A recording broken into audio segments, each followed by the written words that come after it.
introduce me as one of our clients. We have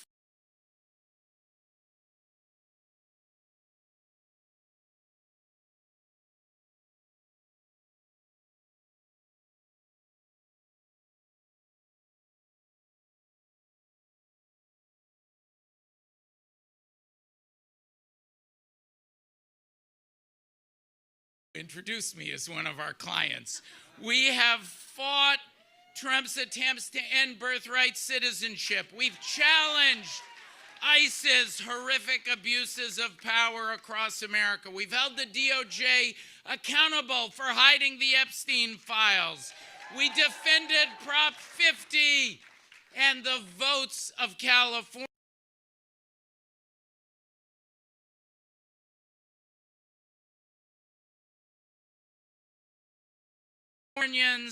And we, on behalf of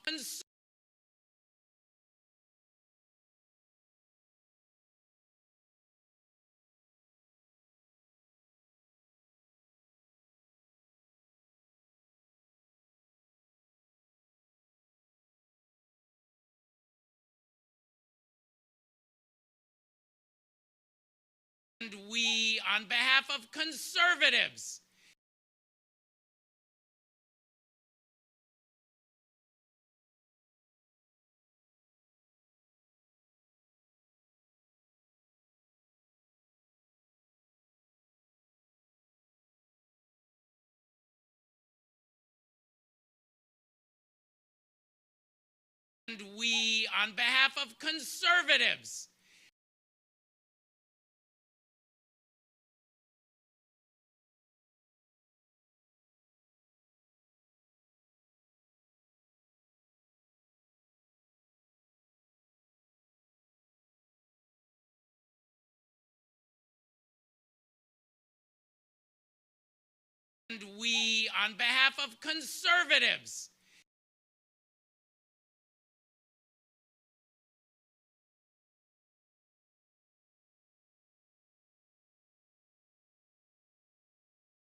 Please welcome to the stage Emmy-nominated storyteller, comedian, and Substack writer Baratunde Thurston.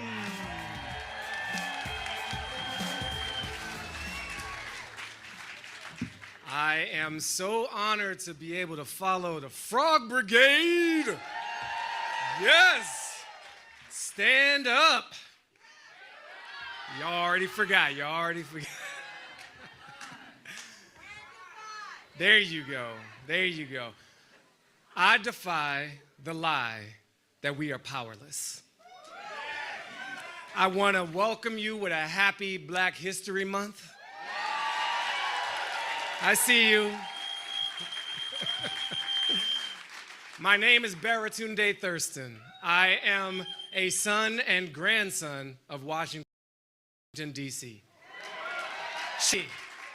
Or a more caramel flavor these days, dripping in gold temporarily. I saw my 100-year-old grandmother earlier today. she said something really profound. She said, and I quote, "The electric slide is made for me." At 100-year-old, she still wants to dance from her wheelchair.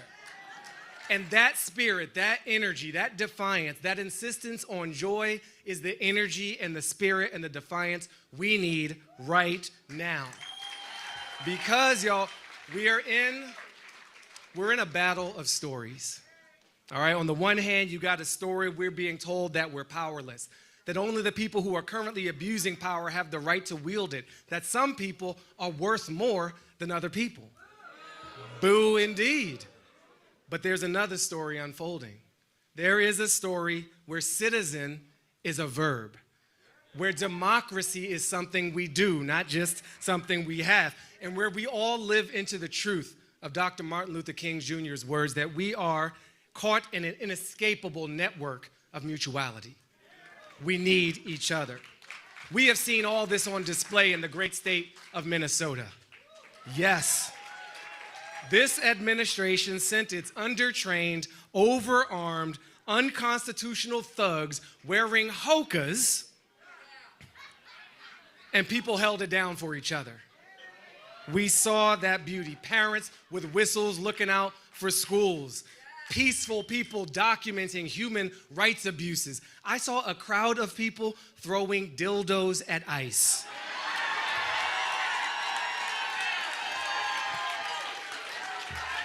That's my favorite, dildos at ICE.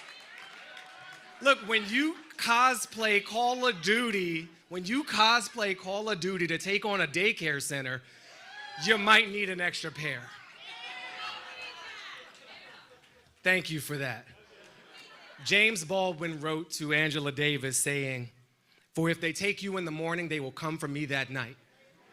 That is the spirit we have seen in LA, in DC, in Portland, in the Twin Cities, and in Chicago, and in so many other places across this country. An old story is dying. Reluctantly and awkwardly cringing in a locker room in Milan instead of locking up the criminals on the Epstein list. But a new story is being born of mutual aid, of teaching history, even and especially from banned books, of standing for people and planet and recognizing there's no separation between things. We are here in our 250th year, y'all. The season of hate and domination is over. The season of love and interdependence is upon us. I close with the words of Lauryn Hill in this cold, sometimes dark winter. After winter must come spring. Let's get ready for it together. Thank you very much. Love y'all.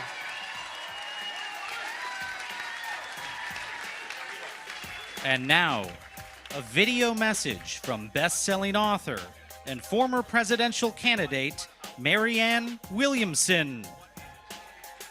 Well, hi. The president is going to give his State of the Union tonight. He's going to tell us how he sees things and what he thinks should happen now.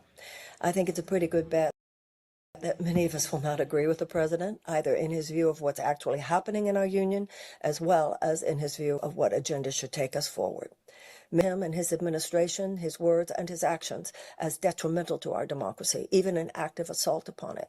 And while he took an oath to the Constitution, we might not have taken an official oath, but we feel it in our hearts. So we're going to stand for our Constitution. We are going to stand for the principles on which we purport to stand. The equality of all people, the right of all people to actualize their own God-given potential without interference by dictators or tyrants. So I hope you'll join us here on defiance.org. We're going to lay down some truths, certainly as we see it. And I think the momentum by which so many Americans are going forward, seeking to this country, will be increased. See you later.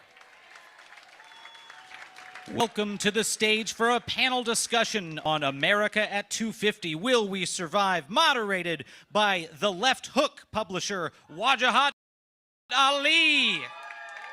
Senator John Tester from Montana. Seneca Project founder Tara Setmeyer. And Justice Matters host Glenn Kirshner.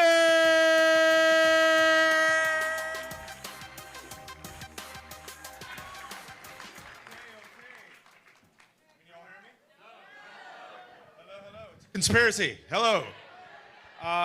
How's everyone doing? People, to quote the late, great Bernie Mac, I'm not here for any foolishness. I did not drive all the way from Alexandria in my Honda Odyssey minivan for such a pathetic response. When I ask you how you're doing, I want to hear from a living, breathing audience, people who are committed to defending this thing called democracy and to resist this rapist vulgarian named Donald Trump. How are you doing?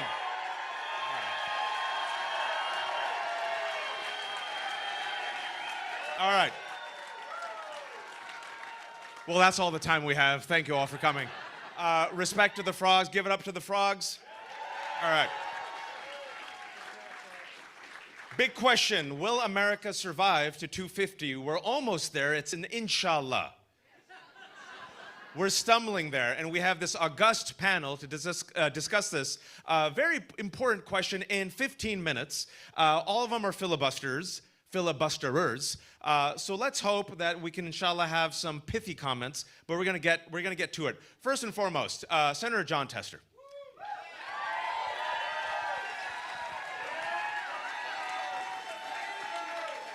Don't kiss up to him. Don't kiss up to him. Just calm down. All right. From the great state of Montana. Great crowd. Great crowd. All right. Now, you believed in bipartisanship. You believed in a good time when Congress could do its job, where elected officials had a duty to the Constitution, where these people need to actually fulfill their oaths and keep people in check. However, the question I have for you, how do we get to 250 when one of the two parties are now reeks to a right-wing authoritarian, where Lindsey Graham and Ted Cruz live in the anus of Donald Trump, and too soon? Or not soon enough? And if I may, many Democrats believe that the Democratic Party, I'm using their words, are spineless, feckless, weak, and cowardly. How do we get to 250 when a Congress is not doing its job?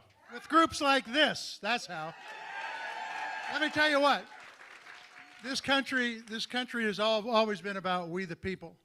And when folks stand up and make sure their voices heard, people change. I believe in bipartisanship. And I think there's one bipartisan thing that Congress needs to do right after the election next year when Democrats take over the House and the Senate, and that's impeach the son of a bitch.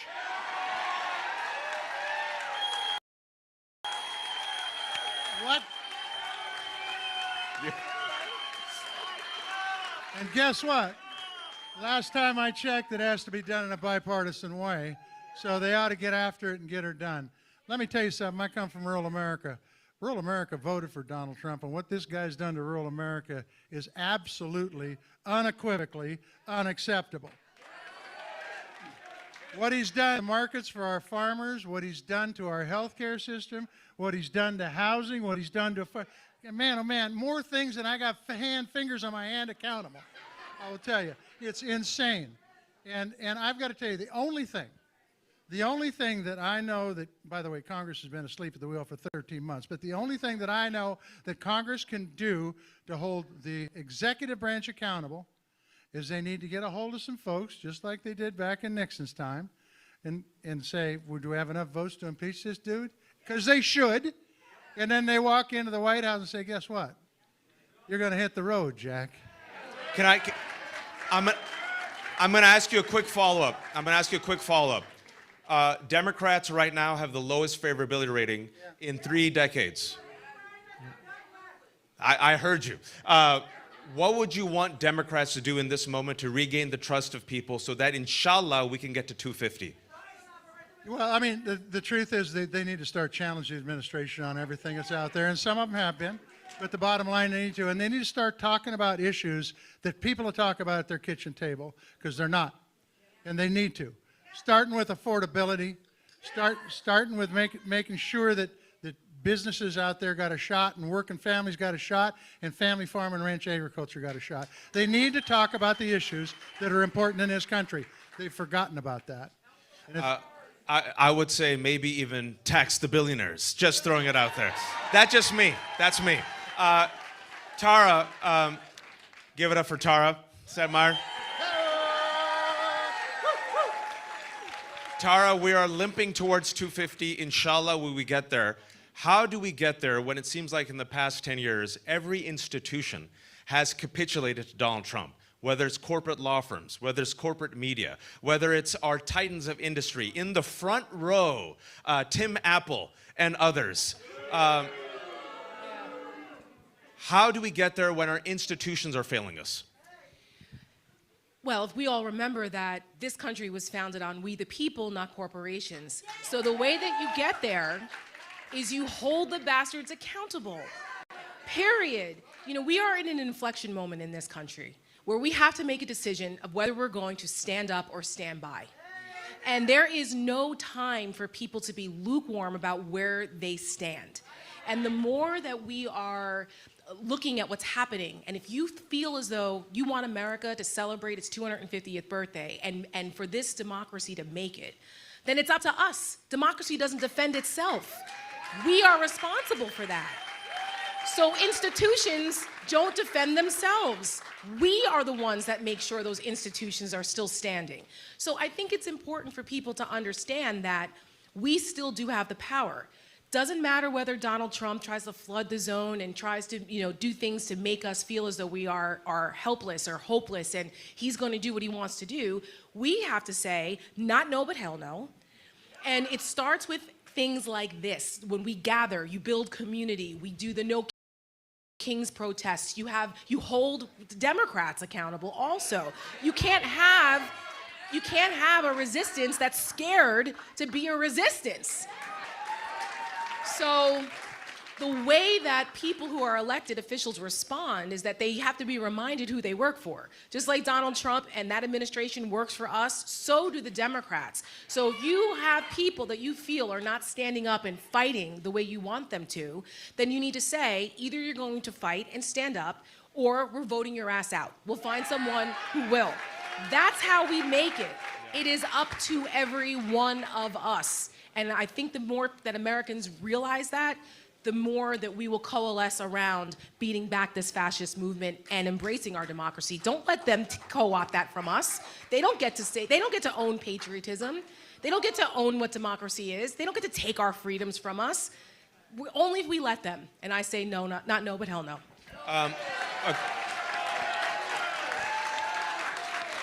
This crowd seems very, this seems like a very centrist crowd, filled with many milquetoast moderates. No, I kid. For those who believe they can play footsie, I love you too. You have exquisite taste.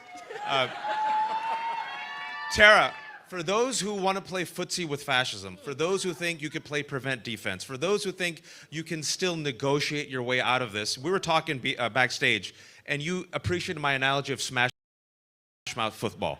Right. You were a former Republicans are known to play a bit dirty. But for those who still think after 10 years, you can kind of wiggle your way through centrism. Your response? Listen, I think you have to play the game that you're in. And yes, that's true that Republicans know how to play tougher in the past. Now it's dirtier, but you have to be careful you don't become what you despise. I think that is a very important principle in this fight. Do not become what you despise. It's very easy to get lured into that, but you cannot. But we have the benefit of having the truth on our side. We have the benefit of having the constitutional principles that this country was founded on our side. So we need to weaponize that in the way that our truth is our sword. And so I think that when people see that you cannot, as I often say, football fan, New York Giants, yeah, Big Blue Wrecking Crew, defense may win championships, but offense wins elections. There you go. And Democrats need to understand that. It's offense all the time. Put the Republicans on defense, because if they're explaining they're losing, and last time I checked, it's very difficult to explain away how Donald Trump has betrayed veterans, farmers, the middle class, rural America, and virtually anyone who's not a white Christian male. He's betrayed all of them. And for women who are out there thinking, well, Donald Trump, Listen, he's taking rights from us. These people do not care. They want to make all of us subservient to their agenda. So you cannot negotiate with fascism. You cannot. There is no lukewarm defending democracy. And the sooner that Democrats get that and go on offense, the sooner we can not only win, but vanquish MAGA to the ash heap of history where they belong. Fascists come for everyone at the end, even fellow fascists. Give it up for Glenn Kirshner, everyone. Give it up for Glenn Kirshner's muscles. Glenn secretly is very happy that I noticed that. Glenn, I think one of the enduring sins of the Biden administration, he did many good things, he did some terrible things, Gaza being one of them, the Gaza policy. The other one, Merrick Garland. How do we avoid the Merrick Garlanding on our path towards accountability? Because we won't make it unless there is a reckoning, sir. So with accountability, all things are possible. Without accountability, we get right where we are right now in the midst of this Donald Trump-induced darkness. But do you know, and I want to talk about accountability, do you know we the people won a significant victory today? Did you see the reporting? Anybody know what I'm talking about? Trump flunky Jeanine Pirro, who is, God help us, Flunky U.S. or attorney drunky? at my beloved home for decades, the D.C. U.S. Attorney's Office. Bumps, I got to stand up. Today, she said, you know what? I think I'm going to prosecute the innocent. I think I'm no longer going to try to indict Congress who committed no crime. All they did, take it from this old Army jag, is they opened the Uniform Code of Military Justice and they read military law. That military members must disobey unlawful orders. There's a difference between failure and defeat. Donald Trump's health. Failure is Donald Trump's mental faculties. Donald Trump is failing, are defeating Donald Trump's dirty DOJ. And when I say we, you know why Jeanine Pirro today said, okay, maybe I'm going to stop the innocent? Because grand juries sitting as the conscience of the community sat in those, we have 8 grand block. Those are my people. I spent years in those rooms. Can I stand up? And Rolling. Now you're rolling.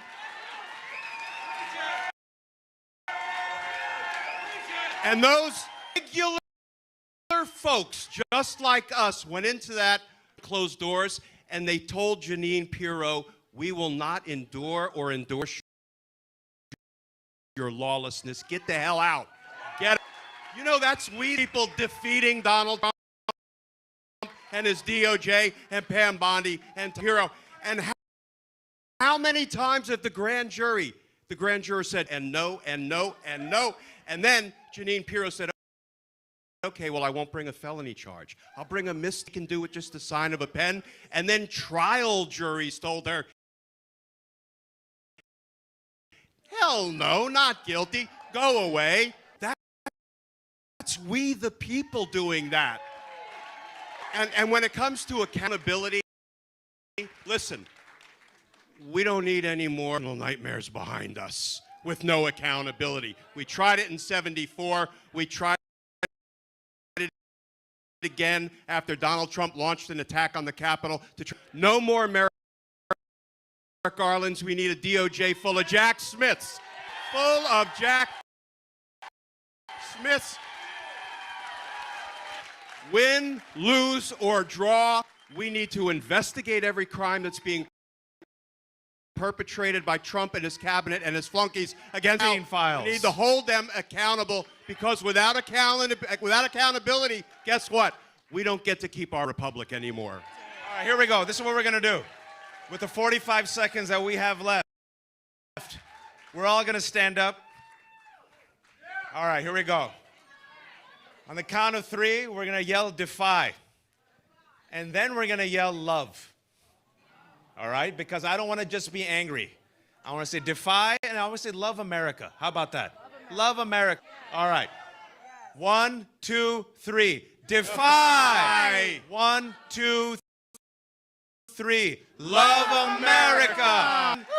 Folks, How about there's only Raj? one thing. Raj, Yeah, go ahead. We defy because we love America. Oh, all right, let's do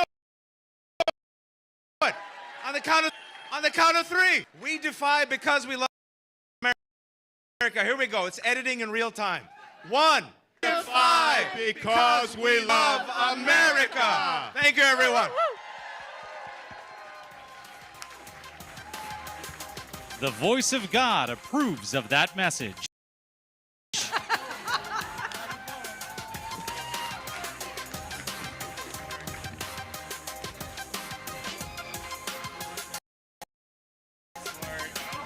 Next up, from Virginia Congressman, Representative Eugene Vindman.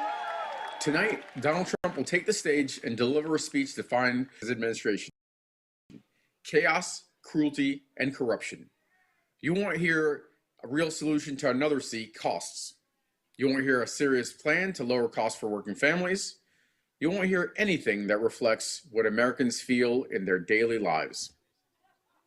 You'll hear what you always hear from Donald Trump: lies, insults, and deflections. Here's the truth: abandoning working families, cozying up to authoritarians, betraying our allies like Ukraine, which today marks the 4th anniversary of Russia's heinous invasion, reminding our freedoms at home doesn't make America stronger. It makes us weaker. I came to this country as a refugee. I served 25 years in the United States Army, defending American freedom and the Constitution. I spoke out when Donald Trump abused his power for personal gain. I've seen what happens when leaders like him go unchecked. We cannot let that happen here. We must turn out in elections and hold Trump and Republicans accountable. Worth fighting for.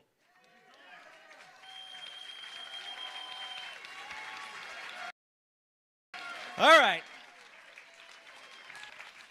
If you are in this room, stand up and stretch your legs. Come on, get up. If you're out there, stretch your legs. I know you've been sitting there on that couch. Come on. Get up. Come on, stretch those legs. And when I say, you say, let's try that again. Stand up. Stand up. Stand up.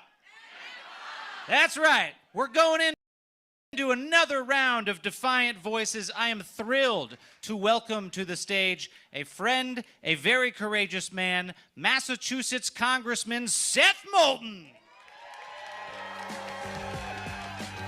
Thank you. Good. Now, just a few miles from here, in a speech that sounds like a drunk phone call from your uncle, Donald Trump will rant his vision for America. So let's make tonight about our vision, not his. A vision rooted in something stronger than grievances from the 5th grade. A vision for America. Too often we get bogged down in how bad things are, that we don't envision a future that's so bright it's actually normal. Like, imagine walking into every hospital in America, confident you'll get health care in the world, and you'll be able to afford it.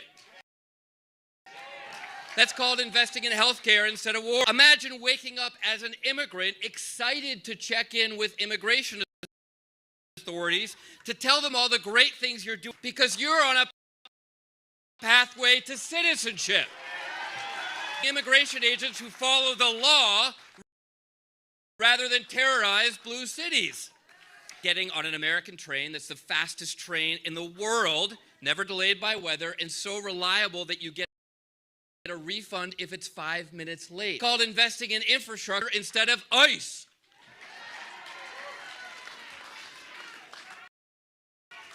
Imagine being able to go to the grocery store and afford your groceries because we don't have tariffs on bananas, because that's bananas and covfefe.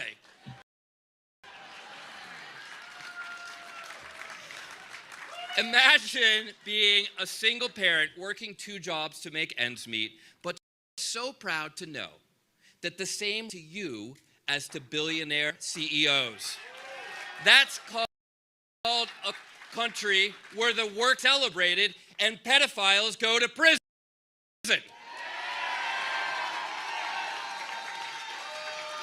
And imagine waking up in an America where you disagree with your president, but you're proud of her because she's a great American. That's called electing Democrats and not kids. And imagine just going into the voting booth at midterms knowing that your vote will get counted. That's called living in our America, not Donald Trump's MAGA America. And even imagine being proud to watch the State of the Union with your kids.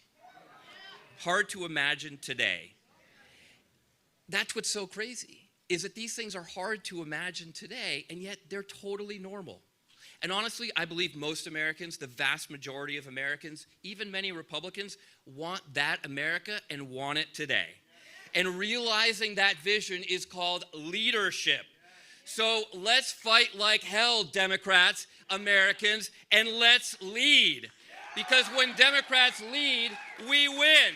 And it's time we win for America. Go USA!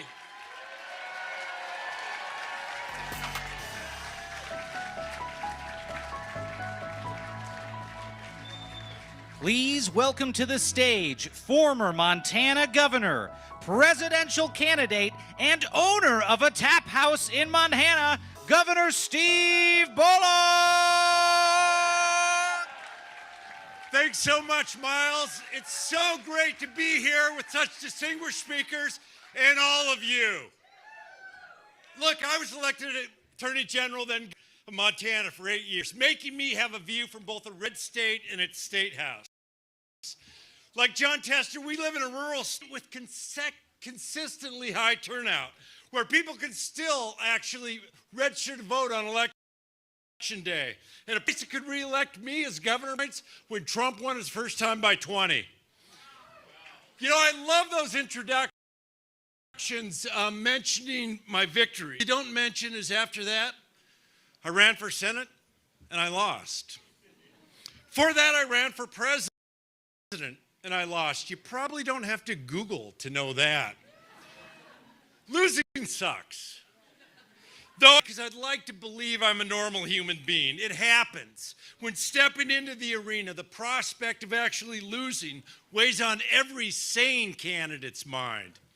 My career has been shaped by the law, practicing it, defending it, implementing it. I'm such a geek that when I was Attorney General, I had to argue cases, and my staff called me the Attorney Specific. As governor, working within those confines of the separation of powers, I took pleasure in smacking down bad law and working with the legislature to shape our common values into law was one of my great highlights. Though now I got to tell you, my confidence in the rule of law is shaken. It's not gone, but it's shaken. At its core, the acid test of democracy is honoring the will of the voters when you or your party lose. That small man who currently occupies our highest office, he does it. When he loses, he whines. Worse, and unlike the American experience over the last 37 years, he's doing everything he can to undermine our electoral democracy. For you hunters like me, let me tell you in a way that you might understand. Donald Trump has put his crosshairs on the heart of our democracy. Your sacred right to vote matter. Don't boo, organize.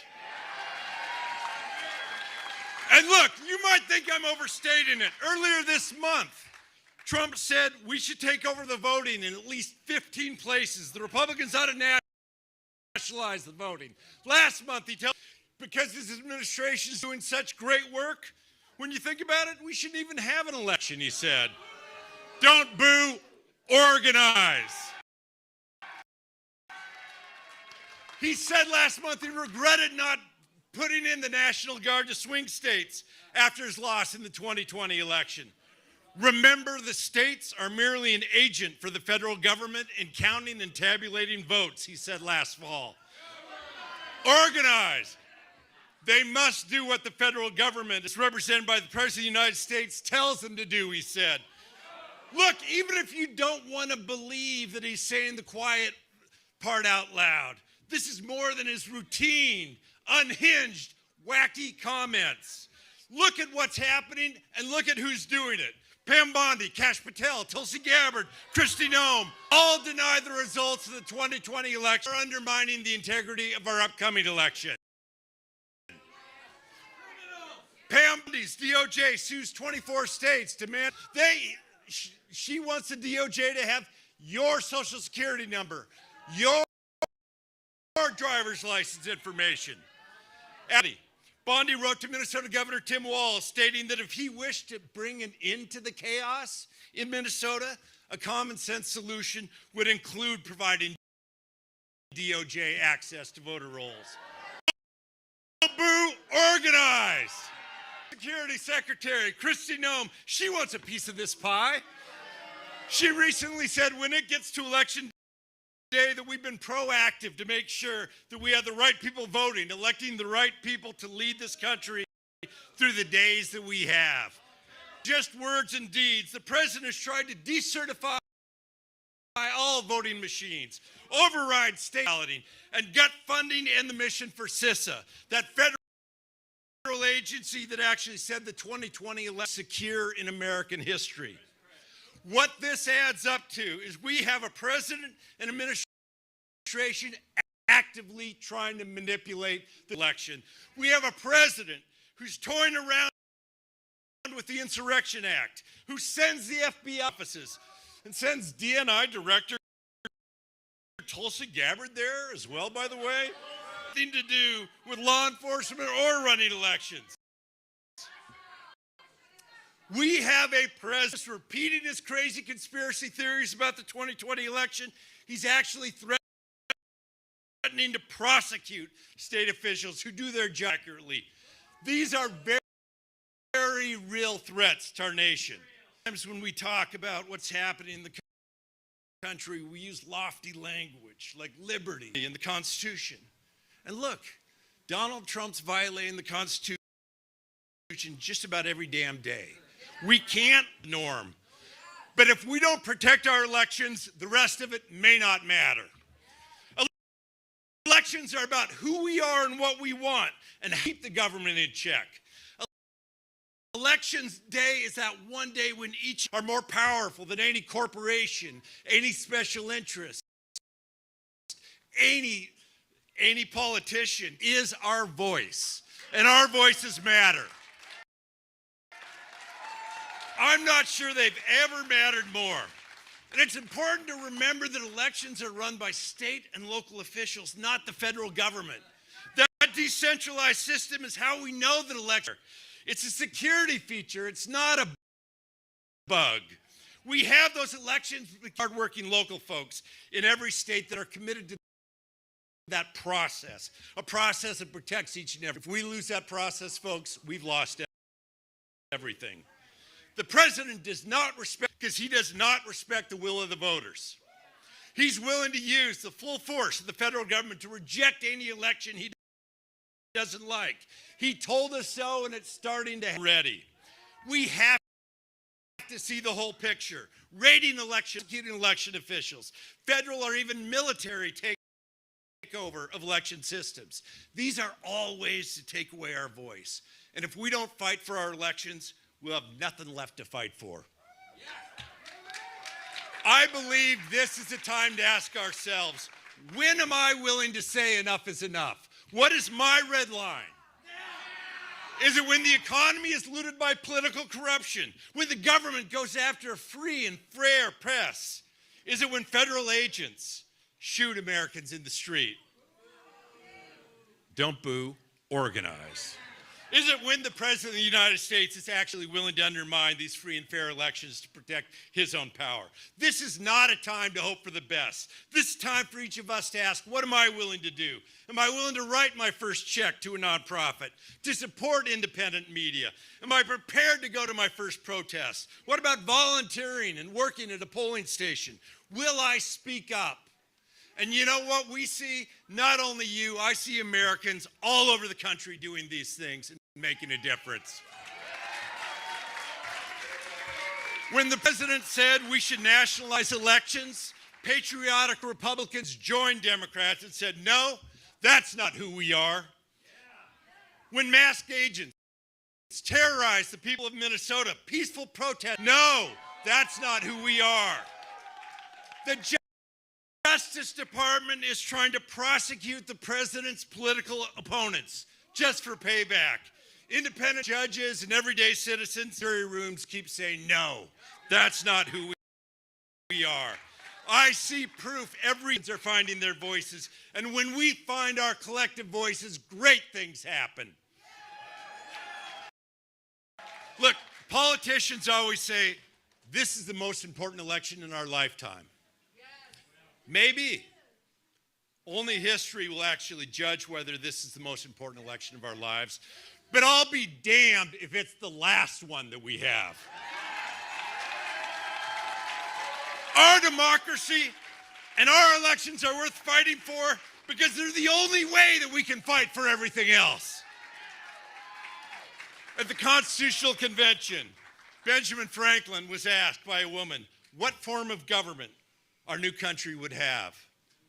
He told her, a republic, madam, if you can keep it.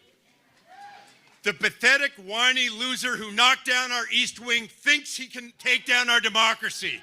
He is wrong. We will fight, and we will keep it. The state of our union is stronger than he thinks. It's more determined than he can imagine, and tougher than he'll ever be. Go out and organize, and thank you for being here tonight.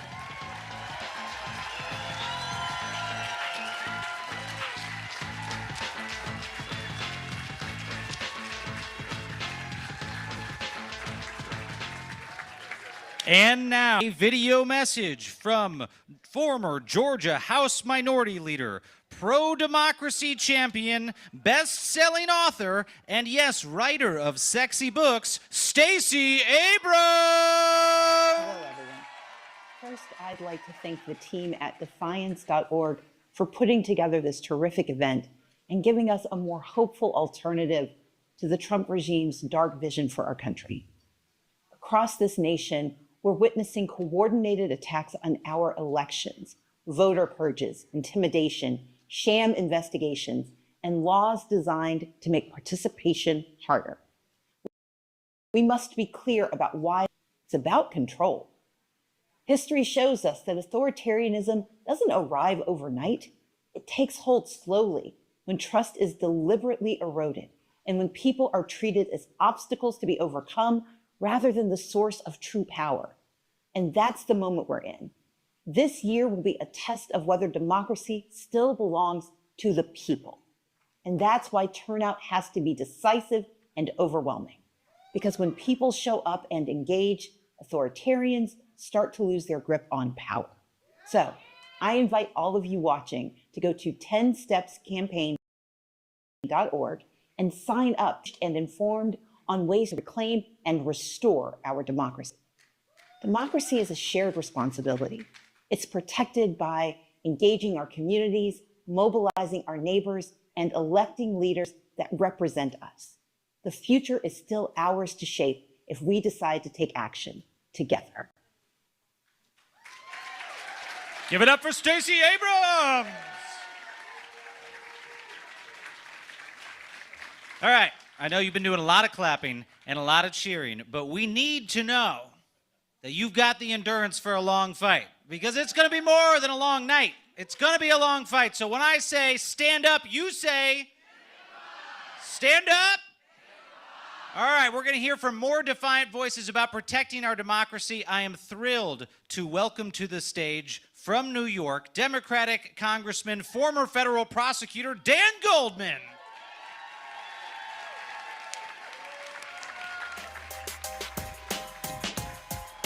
All right. Hello, my friends. Hello, my frogs. It is great to be with you tonight. It's definitely great to be with you and not in the Capitol.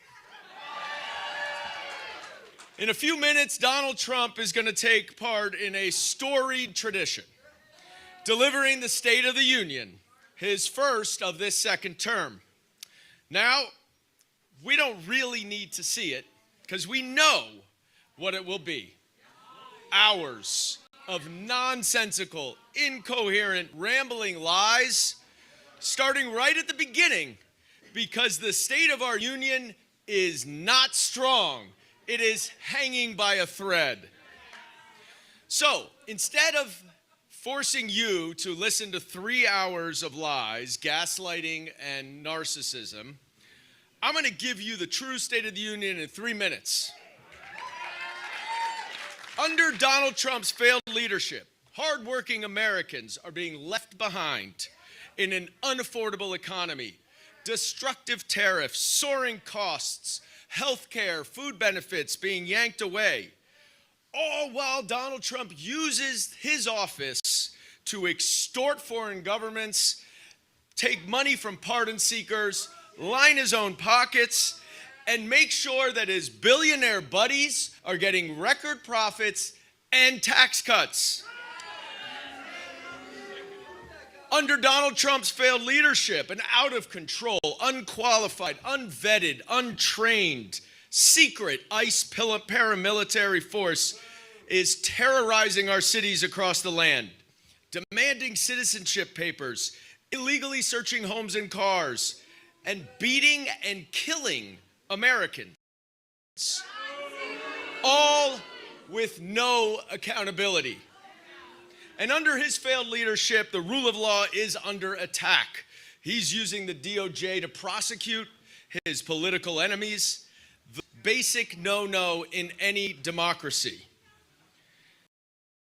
He's defying court orders, even his own Supreme Court justices. And most importantly, and pay attention to this, he is blatantly his own misconduct by refusing to follow the law and release all of the Epstein files. Release the files.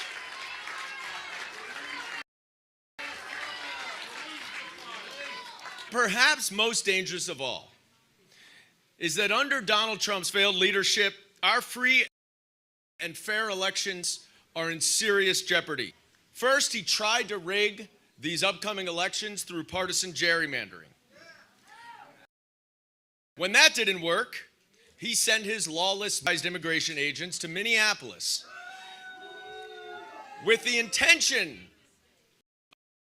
of inciting violence so he can invoke the act, try to post ICE ballot at poll sites, and worse yet, maybe even cancel the election. Now, that may sound crazy to you, but you don't need to take my word for it. Because in the very same day, a few weeks ago, Donald Trump said that he might have to invoke the Insurrection Act in the morning, and then in the afternoon he said there shouldn't be elections. We know that his brain is slow enough that it takes from morning to afternoon for him to say what he's actually thinking, but he always says what he's thinking. But that's not it. So Attorney General Pam Bondi demanded that Governor Tim Walz from Minnesota listen to this, turn over Minnesota's voter rolls. Why? In return for withdrawing ICE officers. ICE is in the Department of Homeland Security, not the Department of Justice. Why?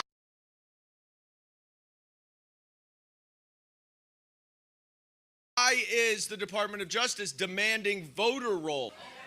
At the same time, you have the Department of Justice lying to a judge to get a search warrant for the 2020 ballots from Fulton County. And who was there? Tulsi Gabbard, the Director of National Intelligence. The Director of National Intelligence has nothing to do with law enforcement or any reason for a search warrant. So what is this? The Three Musketeers? Bondi, Kristi Noem, and Tulsi Gabbard? The Three Stooges is right.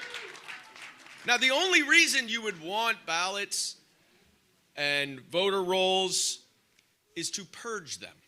There is no other reason for the federal government to have it. And so now you have all of these efforts by the administration, and of course, the Republicans in Congress know that they're about to lose their majority, and so they're working overtime to help Donald Trump do that.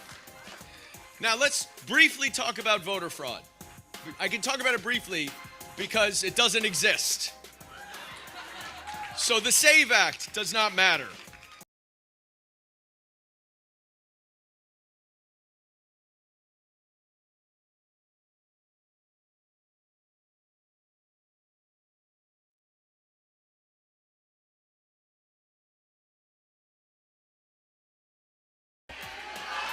It's time for us to stand up. Are you with me? Are you with me? Then let's get to work.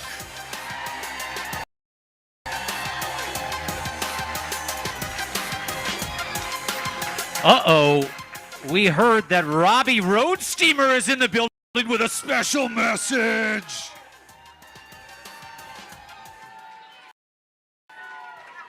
Folks, I'm fresh from prison in Minneapolis.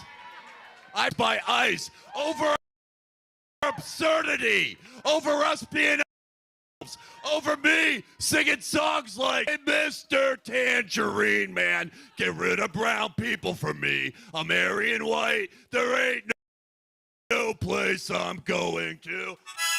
And then all of a sudden, he's not ready for primetime player ICE agents with 2 weeks of training come after me. I'm in Portland. Got arrested in Minneapolis in the last 3 weeks twice. But they can't erase a movement, all right? What I went through is 1/1000th of a lot of marginalized people and what they have to go to ICE detention centers. And I want to tell you something right now. There's an announcement. Pumpkin Spice Satan is making his way to the State of the Union. So you know what we're going to do? Up the show right now. We're giving out prizes. We're going to have we're going to storm the White House with love and compassion. And at the end of the night, we're going to storm Applebee's. All right? We don't have to be angry. We don't have to be violent. We just need to create the new Great parking lot. All right? Yeah. All right, I'm going to hand the mic over. I'll see you guys later. We're going to live forever. Robbie Road Steamer. Please welcome to the stage Senator from Oregon, Ron Wyden, and the Portland Frogs.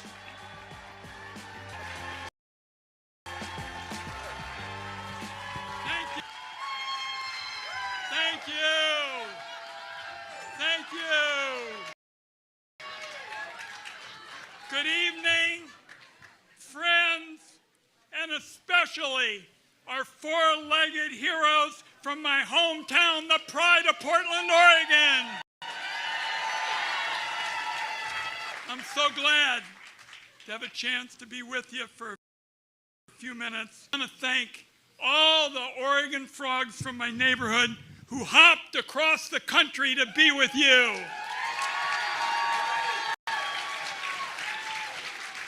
This has tested democracy. When Donald Trump is in charge, It means the billionaires are in charge. The Epstein class is in charge. As hell aren't looking out for anybody here. But I want to tell you, I'm getting to the follow the money. Momentarily. But I want to say, as the point person for the Senate Democrats, we are going to pass a billionaire income tax. And make no mistake about it, we are going to finish my 4-year investigation of money, and we're going to pass legislation so it never happens again.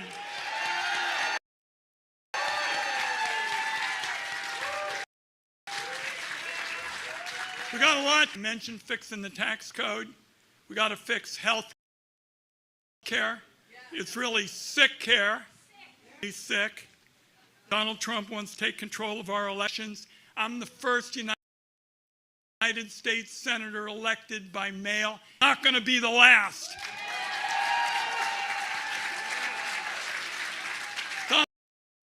Donald Trump's going to huff and puff a lot tonight. We'll hear a lot about that. But I held a meeting with one of our heroes today, Jeff Merkley, one of the great champions. We had a virtual town hall meeting a little bit ago. But we talked about the frogs. And boy, they are rocking this town. Let's give them a round of applause. So the day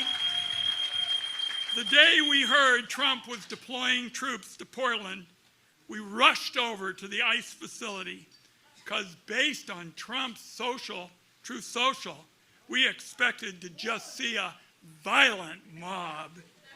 But apparently one guy in a chicken costume is what Trump considers a war zone. For weeks, social media was flooded with these wonderful patriots. Of unicyclers, naked bike riders, the guy in the suit, and a whole lot of frogs.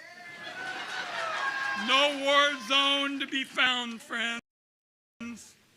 When Donald Trump sent his agents to the street of Portland, we took on authoritarianism because we had the frogs and we won. The grassroots of my state knows how to do it back in the days when I had a full head of hair and rugged good looks. I was directors, and we were praying to have people like the frogs. Let's give them another round of applause.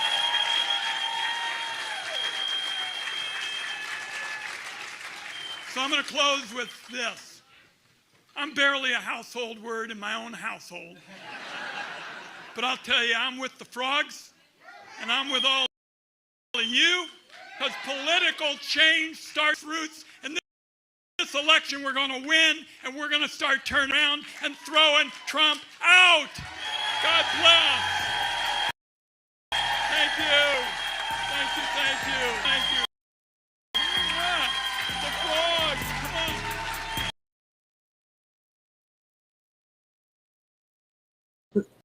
Hello.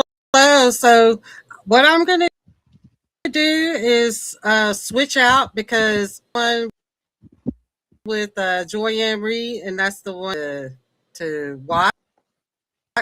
Okay. So I've been watching this one. You know, they had a lot of here earlier. So I'm just going to switch out here and get Joy Reid's People's State of the Union, Joy Reid Live. So that I didn't get my email. I thought I saved it, but a notification. But let me here and make sure because it looks like it's buffering on me. Okay, let's check. Let's make sure here. Okay, I'm gonna flip this around.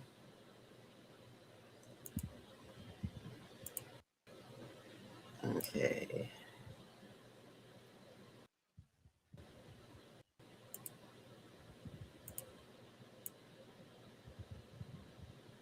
a man who is building himself a goal.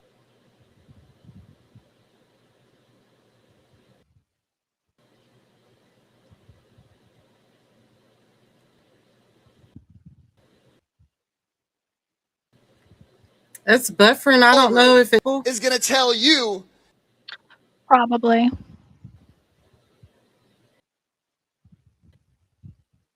Because nobody wants to watch that.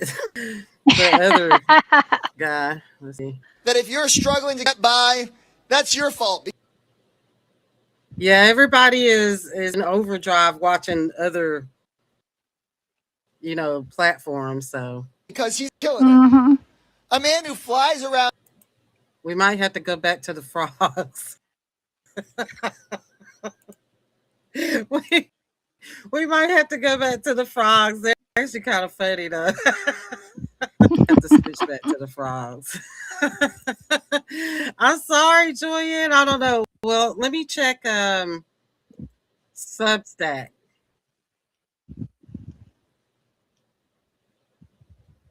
Oh, wait a minute.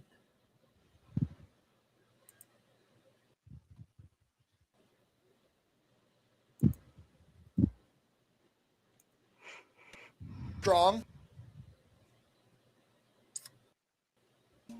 The Epstein class so strong.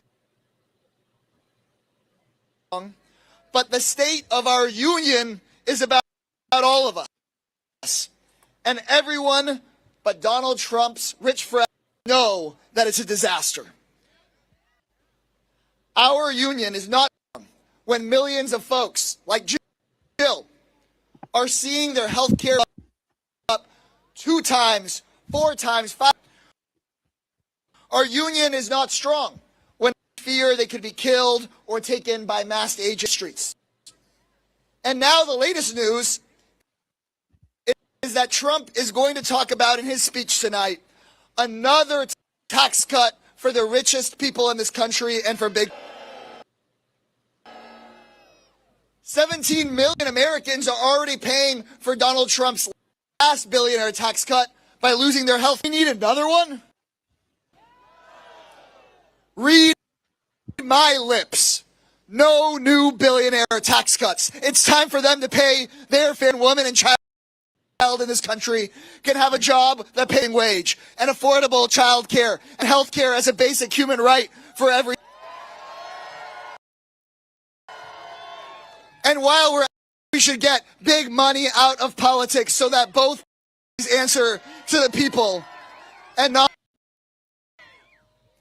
not another cent to the billionaire class, not another cent to the Epstein class. Fight this Trump proposal tonight, tooth and nail, and we will make sure that the Republicans that vote for it lose their job.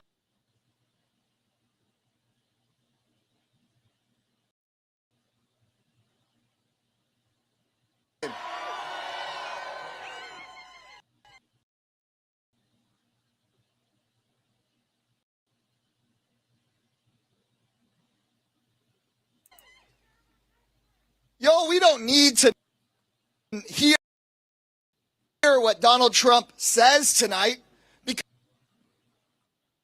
we see what he does. He steals from working rich.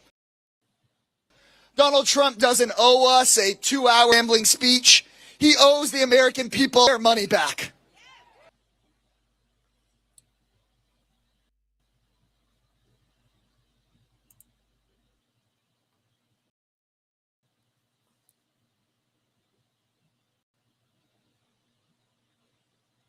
I'm watching them all start to pour in now. They're pouring in. Oh, okay. You're watching on another screen. Okay.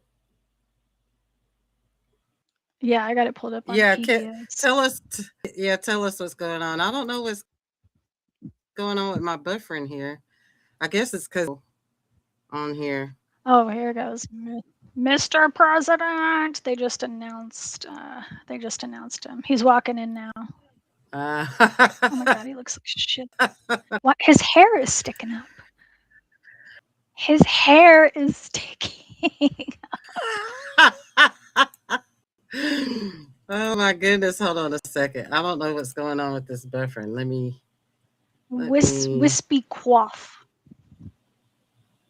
Okay, I'm He's gonna stop shaking sharing everybody's here. hand. Okay, go ahead. Go with your description here. I'm gonna see if I can. He's going and shaking people's hands.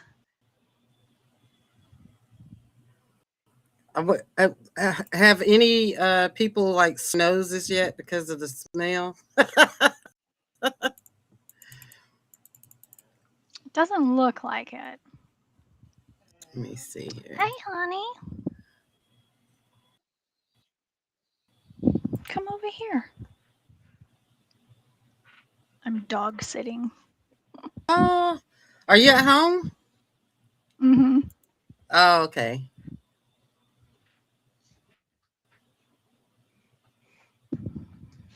Okay, so I'll turn this around. I got C-SPAN. It doesn't seem to be buffering.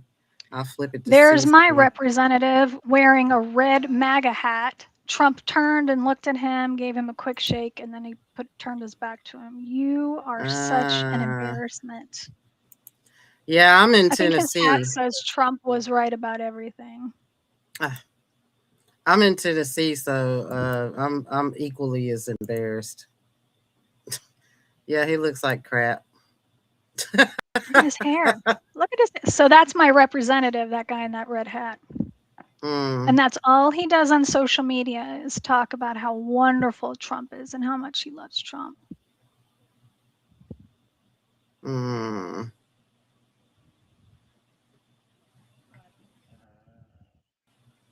kind of handshake was that?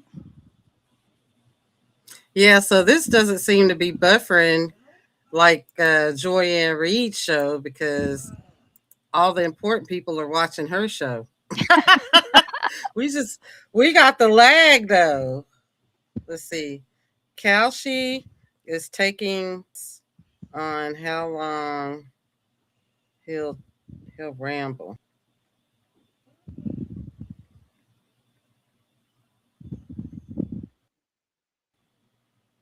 He is shaking hands with the generals. I forgot the L. Kashi. I put it down there in the chat. Kalshi is a betting site. Kalshi. And we got pull this up, this image here. We got our little bingo card.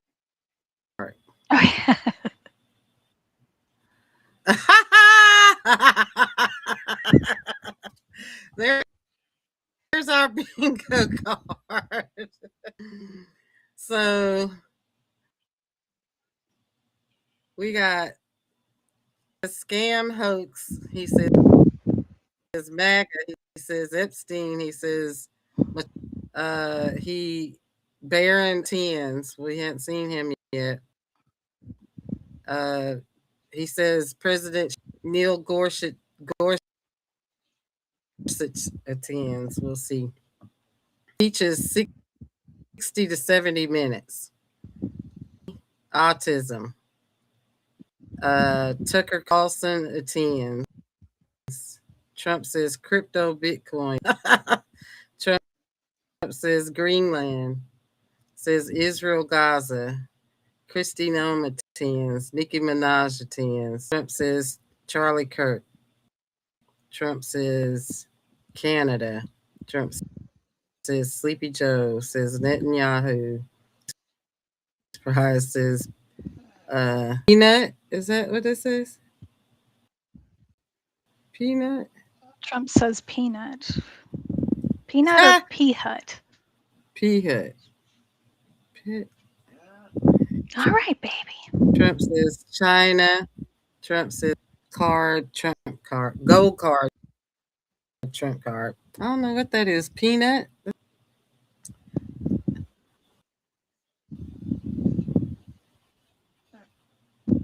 So we got, oh, look at these little, look at these. This is kind of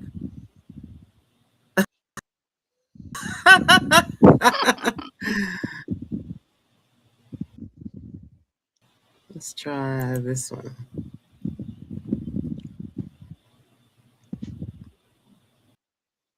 All right, he's getting ready to speak now. Okay, I'll turn the volume up.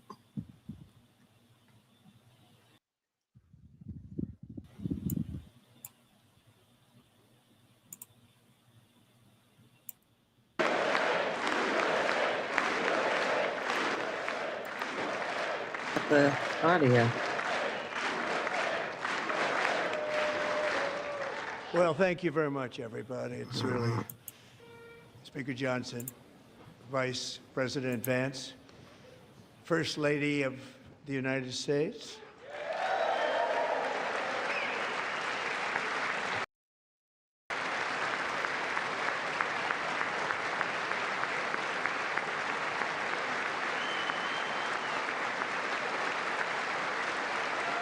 And did a 10.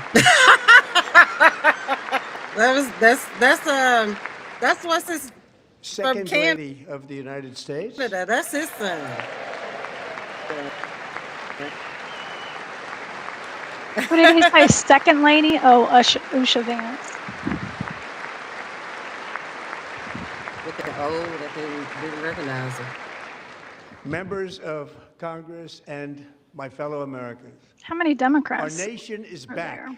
bigger, better, richer, and stronger than ever before. Oh, we're never going to get through this if they got to stand up and clap every second.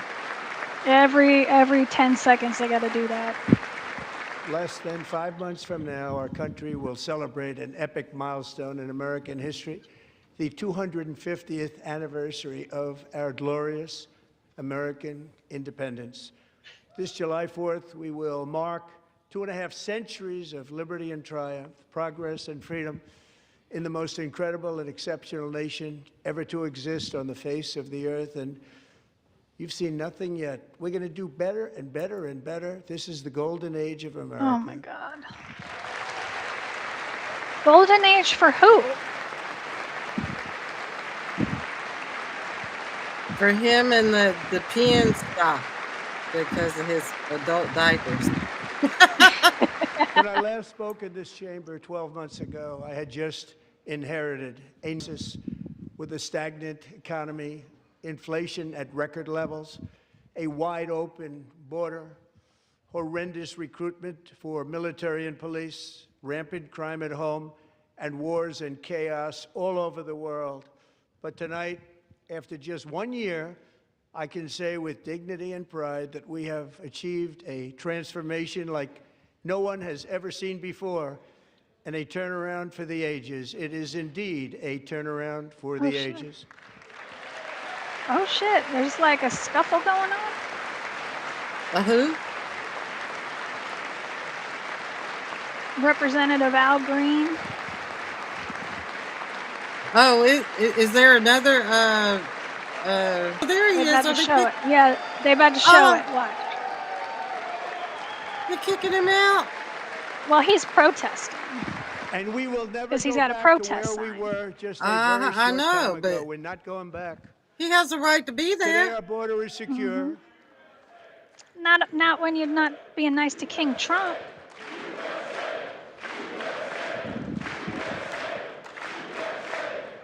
That's USA Thank you. by kicking out a Today our representative, border is whatever. secure. Our spirit is restored. And a black one during Black Inflation History is Month. plummeting. Incomes are rising fast. The roaring economy is roaring like never before. And our enemies are scared. Our military and police are stacked. And America is respected again, perhaps like never before. Let's see. I don't see it on the bingo card. Okay, so he lucked out. Here, it's not on the bingo After 4 card. years, I think it was on our amongst other one. We were millions talking and about millions Golden of Age. illegal aliens poured across our borders, totally unvetted and unchecked. We now have the strongest and most secure border in American history by far.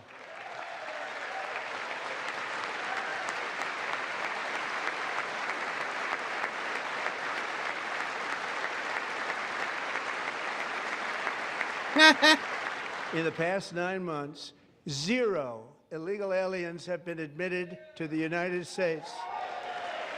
How would you know if they're illegal? That means they snuck in and you didn't know they were. Okay, whatever. Right.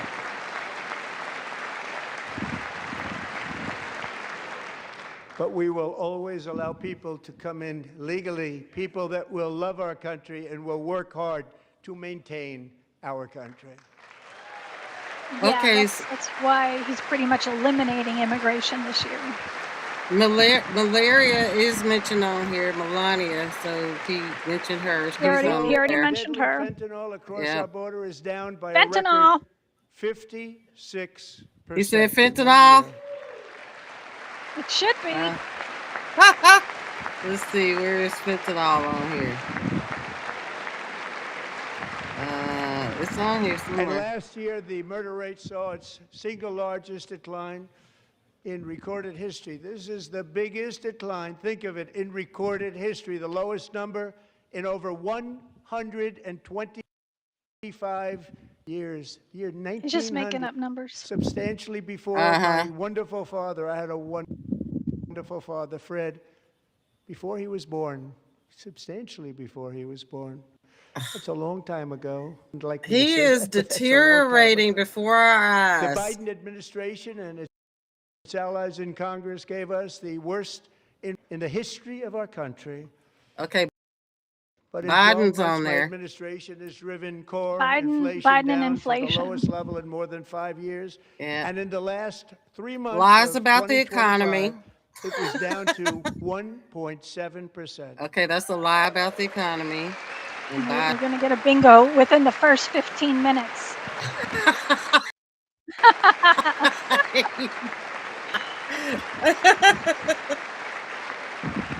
Gasoline, which reached a peak of over $6 a gallon in some states under my predecessor, it was quite honestly a disaster. $2.30 a gallon in most states, and in some places, $1.99 a gallon. And when I visited the great state of Iowa ago, I even saw $1.85 a gallon for gasoline.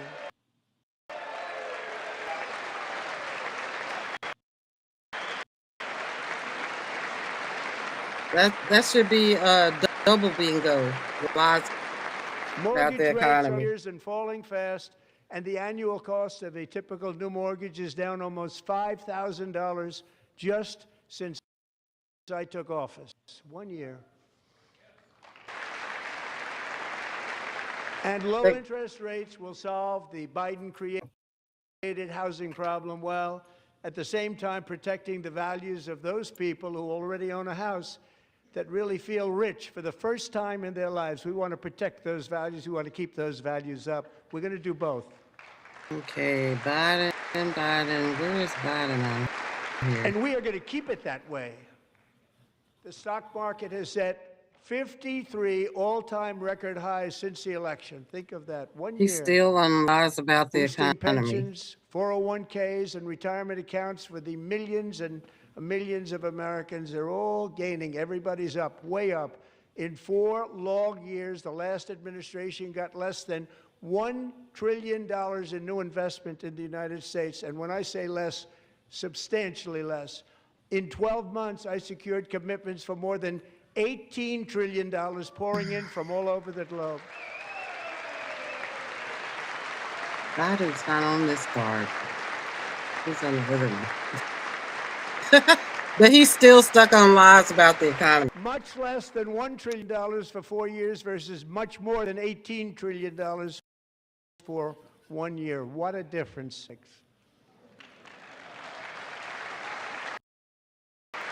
A short time ago, we were a dead country.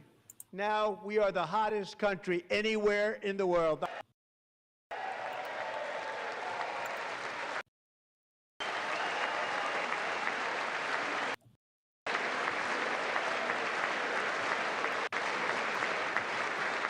As thousands of new businesses are forming in factories, plants are being built, we have added 70,000 new construction jobs in just a very short period of time.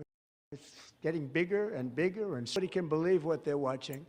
American oil production is up by more than 600,000 barrels a day, and we just, from our new friend and partner, Venezuela, more than 80 million barrels of oil. Wait a minute. There are partners? How are they our partners when we invade? You know.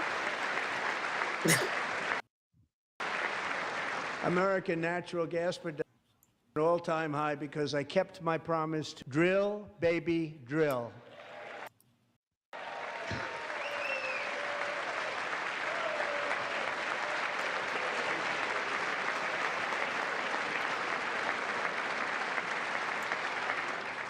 More Americans are working today than at any time in the history of our country. Think about that. Any time in the history of our country, more working today.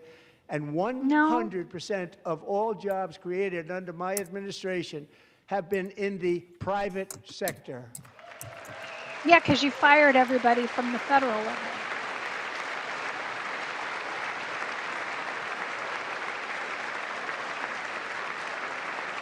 We ended DEI in America. It's one of the worst job growths of any president. Why are we bragging about that during Black History Month? We cut a record number of job-killing regulations, and in 1 year we have lifted 2.4 million Americans, a record, off of food stamps.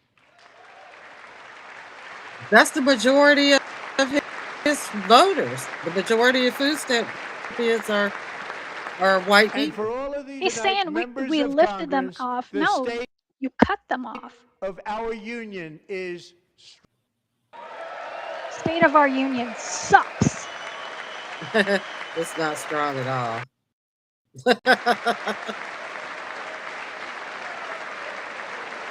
All those people, I've just never seen anything like this. I've never seen anything like this. These sick events. Our country is winning again. In fact, we're winning so much that we really don't know Germany. what to do about it. People are asking me, please, please, please, Mr. President, we're winning too much. We're not used to winning in our country. Until you came along, we're just always losing, but we're winning too much. God. And I say, no, you're going to win again. You're going to win big. You're going to win bigger than ever. And to prove that point, here with several us tonight nations is a group of sponsoring for the winners United who just States made the entire nation proud. this year. The men's gold medal Olympic hockey Oh, team. So that's not boo. winning. Fuck that hockey team. How fucking dare you? Fuck you. Shout out to Canada. Team Shout Canada. out to the women's team. And the the women's women's team team. turned down. They turned down the option to go. Shout out to the women and team.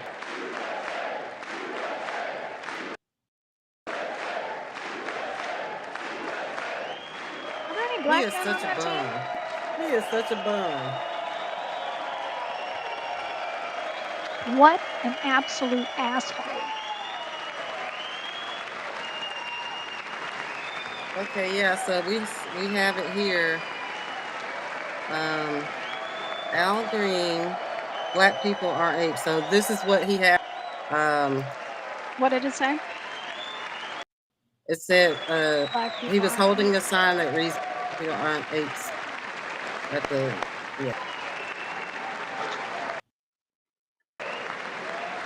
Way too many Democrats sitting down over there. Those seats should be empty.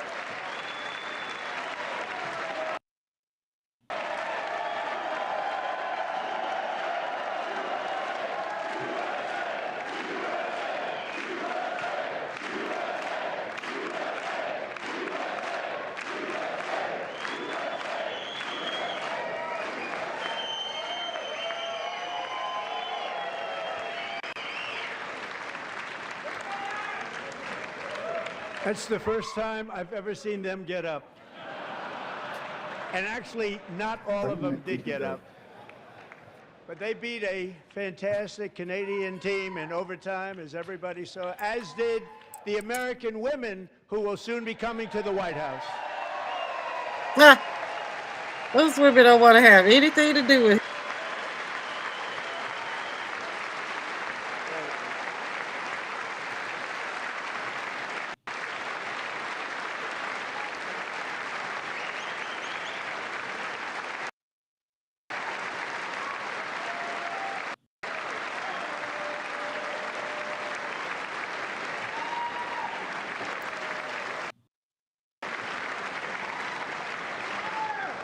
They were in the Oval Office before, and I just want to say a second very big congratulations to Team USA. But I have to say that, and I told them this, and we took a vote of the team. I said, anybody votes no, I'm not doing it. So they stood there, and they weren't about to say no, because I've never seen a goaltender play as well as goalie Connor Hellebuyck.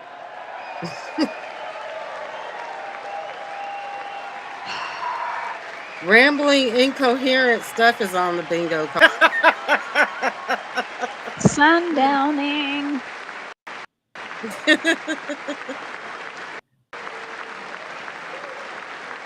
That's why his fucking hair is all fucked up. He was sleeping. He was taking a fucking nap.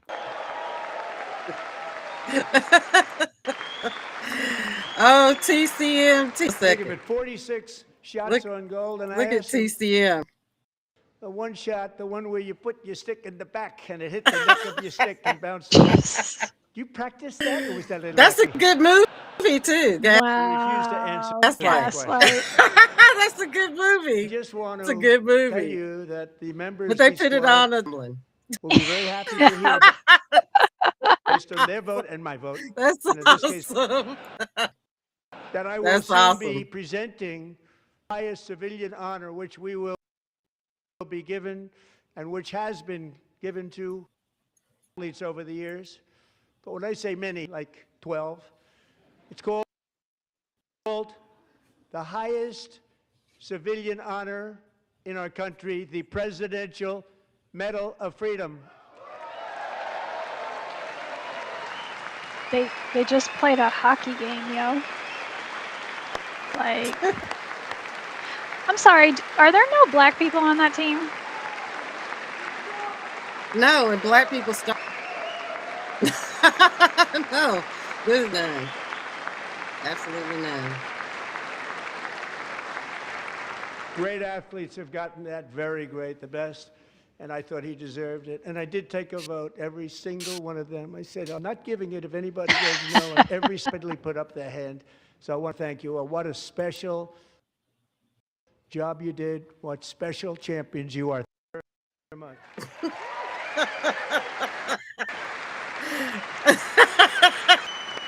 This is all about celebrating masculinity, and this is all part of fascism.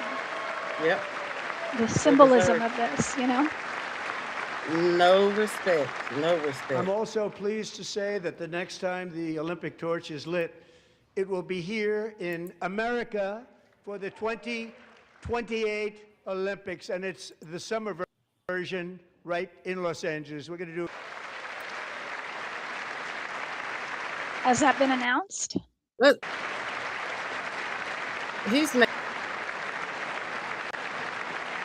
I'm going to honor Mr. Albert, the sign that he had up. That was his protest sign. And Los Angeles is going to be like Washington, D.C. is now one of the cities in the country. No, it will be in LA. I think that And the this whole year- world should boycott, though. First, Yep. and I'm appointed because Oh, he's I talking did about think the the president World when Cup. this happened, but things took place, and now I've got them because I got the 2026 FIFA World Cup, and I wanted to claim the 250th, but I didn't get away with that one. I couldn't claim that one for myself. But we're getting the World Cup, so we have the World Cup 'Cause it ain't and about the Olympics you. coming, and that is exciting news. Weirdo.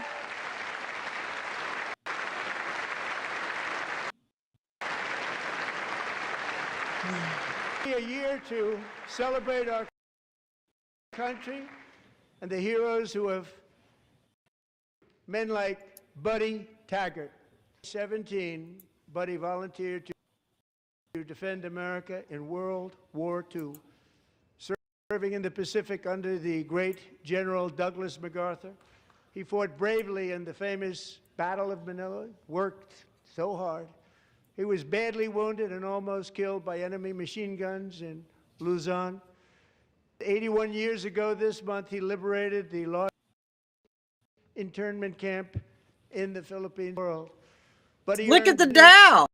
honors, including a Purple Heart and a Bronze Star. Came home. I guess we can talk about the Tonight, Epstein the gallery files now, looking since forward it's to under July 4th, 50,000. 2026, his 100th birthday. Somebody said plot.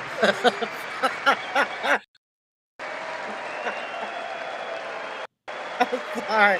But like on national TV too, that would just be like that.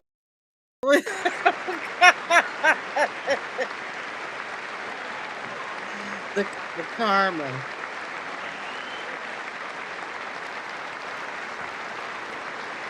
Like, get off of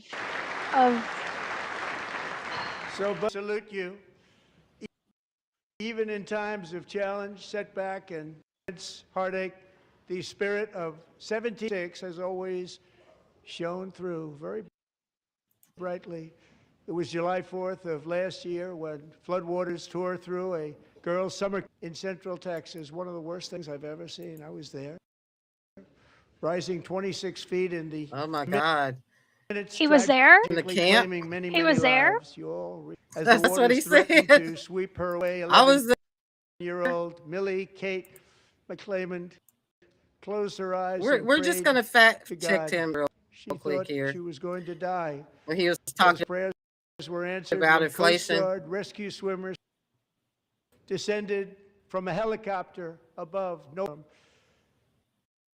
It was Scott's first ever rescue mission, young but very brave. Yeah, he did go there. Always top in his class, and he lifted not just Millie Kate, but 164 others to safety.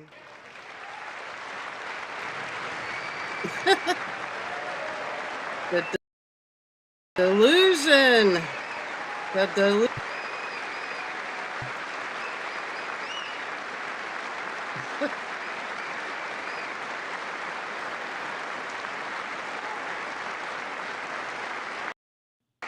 That's all those people around him clapping. This is what people ate. People watched Scott from it. They couldn't believe what they were seeing. The winds were blowing, the rain was pouring, everything was going. And He that doesn't give a rapid shit water, about the nobody's ever military. seen anything like it. They said, wow, that's something. Tonight, Scott and are here together, Wow. reunited for the very first time. Thank you, Scott, Millie Kate.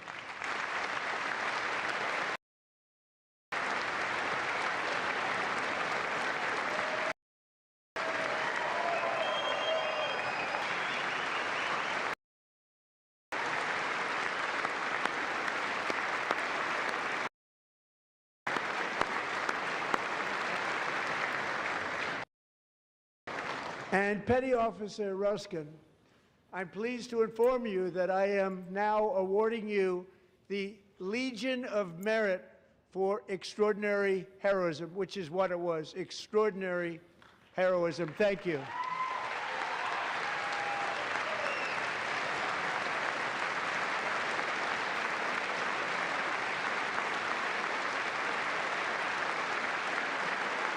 And I'd like to have the military aide to please come down and take care of the service. Military aid, that very important service. Thank you very much. From 1776, every generation of Americans has stepped forward to defend life, liberty, and the pursuit of happiness.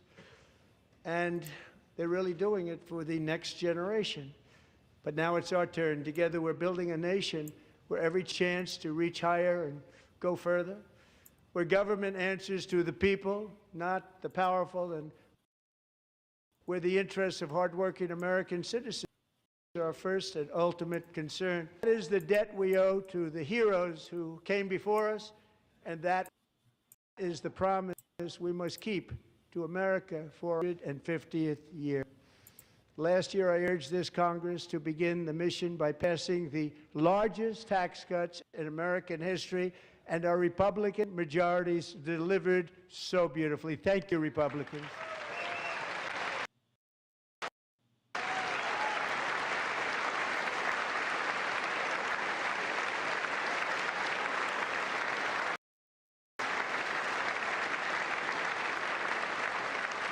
All Democrats, every single one of them, voted against these really important and very necessary massive tax cuts.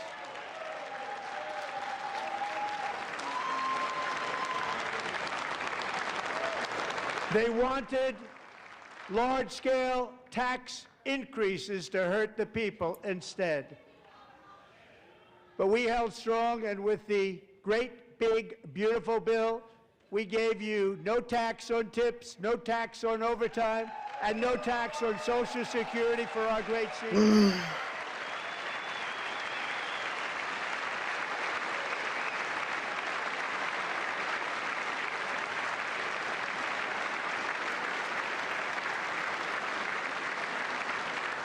And we also made interest on auto loans tax deductible the first time, but only if the car is made in America.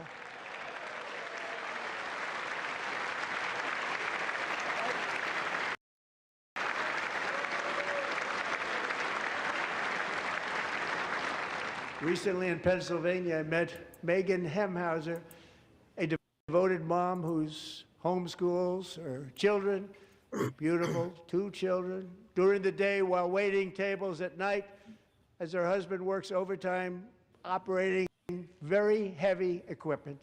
Megan is here this evening, and she's happy to tell you that she is so much richer because with no tax on tips and our expanded child tax credit done again by Republicans, Megan and her husband will take home more than $5,000 extra just for her tax bill in more than How many half. kids she got? Why is she laughing? She's laughing. She saw her. She's laughing. Megan, waiting for you, Megan.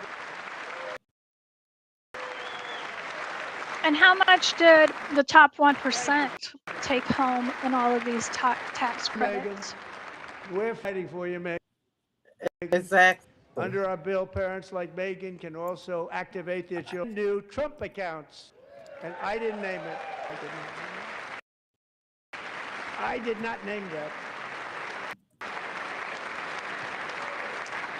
Nobody believes me, but I did not name it. It was named by a very tall man sitting right there in the third row. Nobody thinks Nice you man, named a it. good man.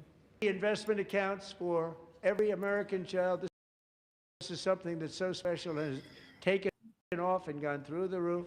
Millions will be of the U.S. Treasury and private individuals like Michael and Susan Dell, who have donated $650 million to fund the Trump accounts for 25 million American children.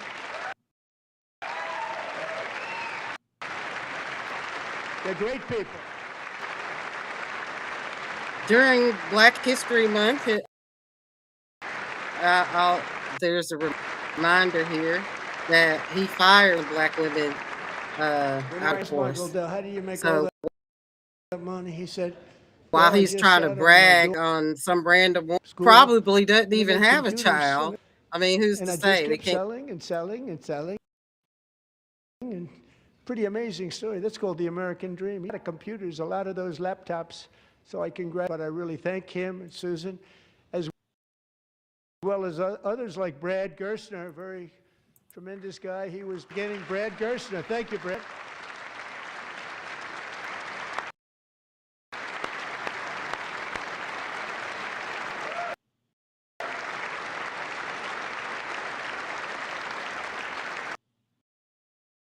So with modest additional contribution, These young people's accounts could grow to $1,000 or more by the time they turn 18. Think of it. How much money is that for somebody that started over 100,000? Could be much more than that.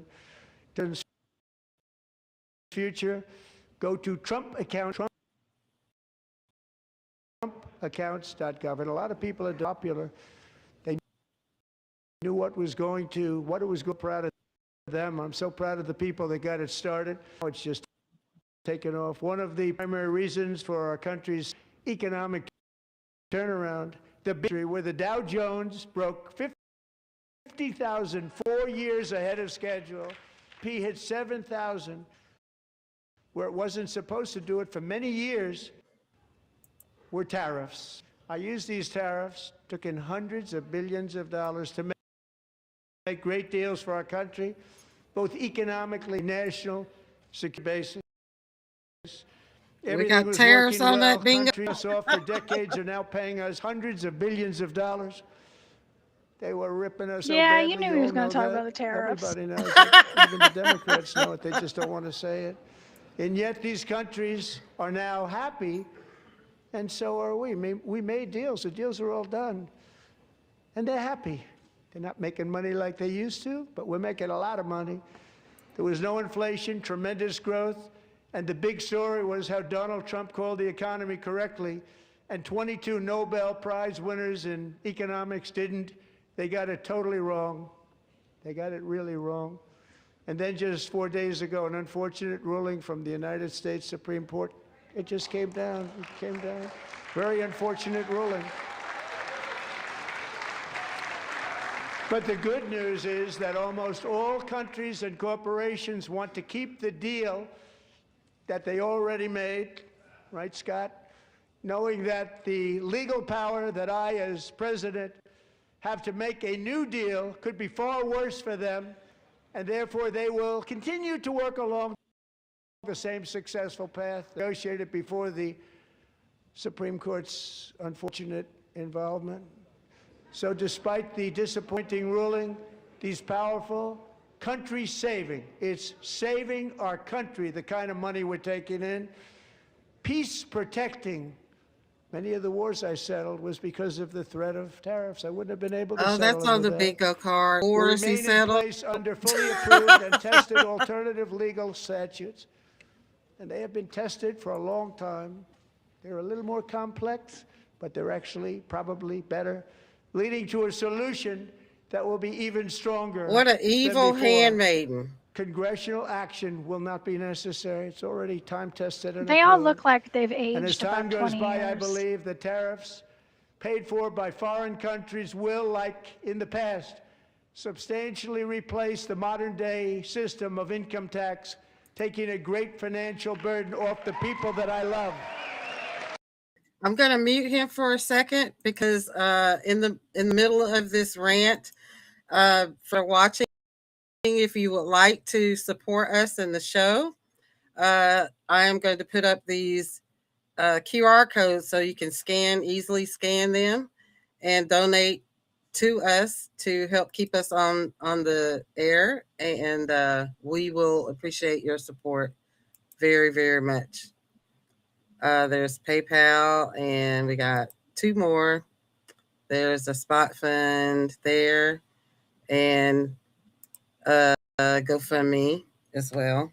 Consider a small donation during Black History Month, and you will be great. And I will give you a shout out as well too on the show. So I'm gonna. He's wrecking my nerves. I don't know how to mute though. Congress and beyond. It reached a breaking point with the Green New scam. Orders for everyone. They poured in by the millions and millions from mental institutions. They were murderers. 11,000. That's on the card. Came into our country to allow that to happen. Setting inflation that cost the typical family $34,000. I'm really Democrats that showed up. Now though. the same I'm people really I am disappointed. too. those disasters I am too. There's way too many Democrats that showed up. suddenly use the word They just used it. Somebody gave it full well that they caused and created the increased. All of our citizens. I mean, they could have even had like fans for caused Epstein's that face on it. So when he looked their way, he could put the fan Epstein's face on it. Like, Hakeem Jeffries, what is he doing there? no, right? He's annoying. Come on. To go. He needs to go home. The one sitting next to him, All he of needs to them. go. If any of them are sitting in there, they all need to go. They're populated, the high prices. Our policy ending them. We are doing That's so disappointing when they showed up like that. Like they're not even back or nothing. No, Like, it's why crazy. are you sitting? Oh my goodness, that's so disappointing. 60%, Madam Secretary. The cost of chicken, butter, fruit, hotels, automobiles, rent. No, it is not. It is Very high is starting to come down significantly. Just hold on a little while. We're getting it down. Not Elizabeth Warren. What is she doing there? See numbers that few people think were possible. All to of achieve them. Just a short time ago. Nobody can believe when they see the energy, when they see energy going down to numbers like that. They can't. It's like another big tax. They can't believe it I'm because it's also not true. confronting one of our times, the crushing cost of health care caused by you. Of the Unaffordable Care Act. As Obamacare, big insurance company has gotten rich. It was meant for the insurance people. With our government giving them hundreds of millions of dollars a year as their stock prices soared 1,000, 12, 1,400, and even 1,700%, like nothing else. That's why I introduced the great health care plan to stop all payments to big insurance companies, give that money directly to the people so they can buy their own health care, which will be better health care at a much lower cost.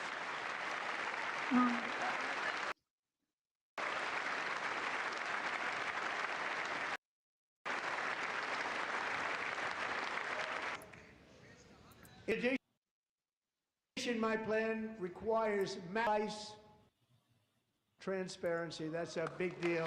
What's the plan? Simple. Do we actually have more than concepts of a healthcare plan? Oh, the plan is dismantle the Affordable Health Care Act. Okay. For the people. Of course, we're going to go way up, and that's what happened. And now I'm bringing in healthcare and everything else. I'm also ending the cost of prescription drugs like has never happened before.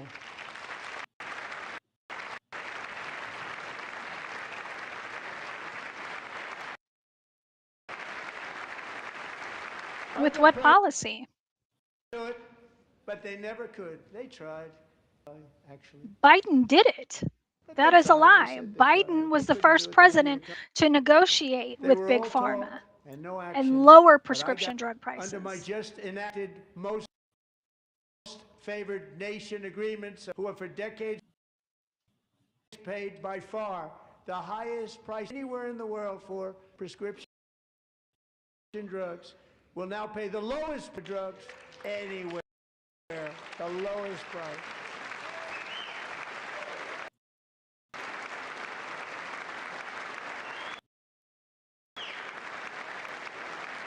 So in my first year of the second term, what? Strange things happen. I took Should be your prescription third term. drugs, You're not. How would you have 3 a very terms? big part of healthcare, from the highest price in the entire world to the lowest. That's a big achievement. The result Him is bringing it up was on the bingo card too. 300, 400, 600%. And all available right now at a new website, rx.gov. I didn't name that one either, by the way. No, you just copied the same setup that GoodRx has. You didn't do anything The very different. first customer ever to get that big discount, and it is big, Catherine Rayner. For 5 years, she and her husband have struggled with fertility, and they turned to IVF. One drug has been costing Catherine $4,000, but a few weeks ago, she logged onto the Trump RX. That same drug that cost $4,000 got it for under $500. A reduction of much more. He just than makes up 3,000. stuff. Oh my. Catherine, we are all praying for you, and you're going to be a great mom. Reality check. New report confirms Trump RX is not lowering prescription drug prices. That came out today from the Energy and Commerce.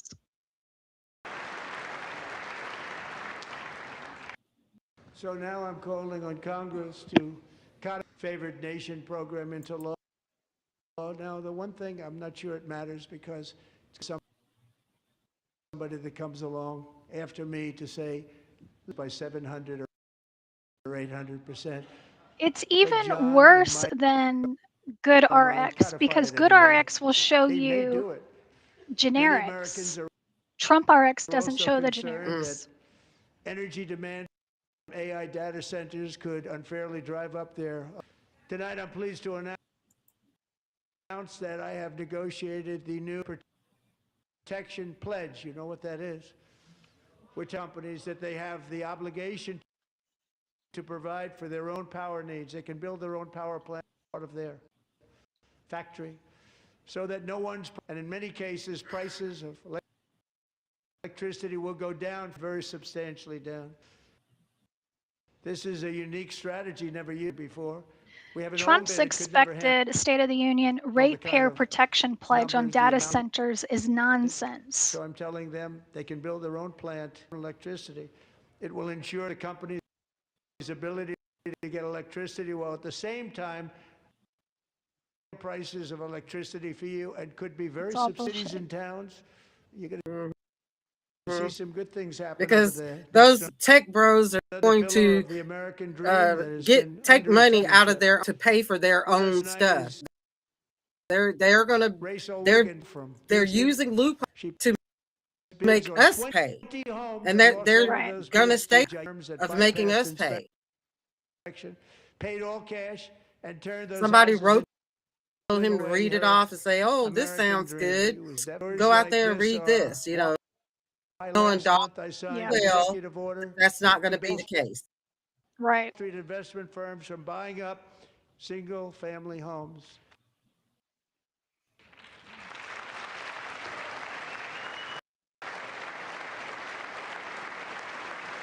This, I can't believe this is our reality. I'm asking Congress to permanent, because homes for people. We want homes for people, not for corporations. Corporations are doing just fine. Hey, Sal, thank you very much. Good luck with your home. You'll get one. Who is he talking to? I don't know.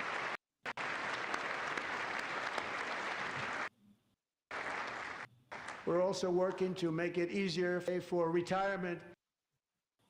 And under this administration, we will always protect Social Security and Medicare. They are not protected. We will always protect Social Security, Medicare. Liar. What a liar. Since I took office, the 1K balance is up by at least 30,000. And who's 401k? Millions of people, because the stock market has done all those records. My 401k is actually up. That's about the only thing he's telling the truth about.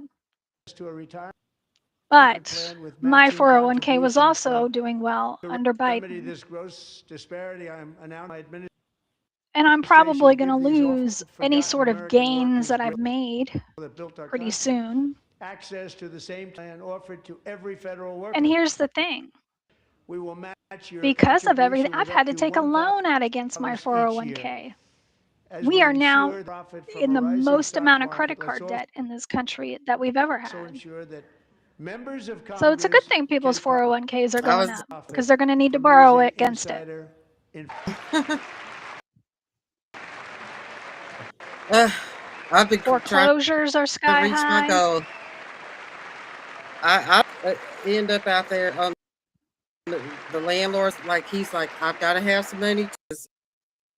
I've got to pay insurance on something he's got to They pay. should Sweating have, bullets but, all Believe- day. I've been crying. I can't believe I don't it. know what to do. Didn't end up if she was here. Doubt it. Stop insider trade without delay.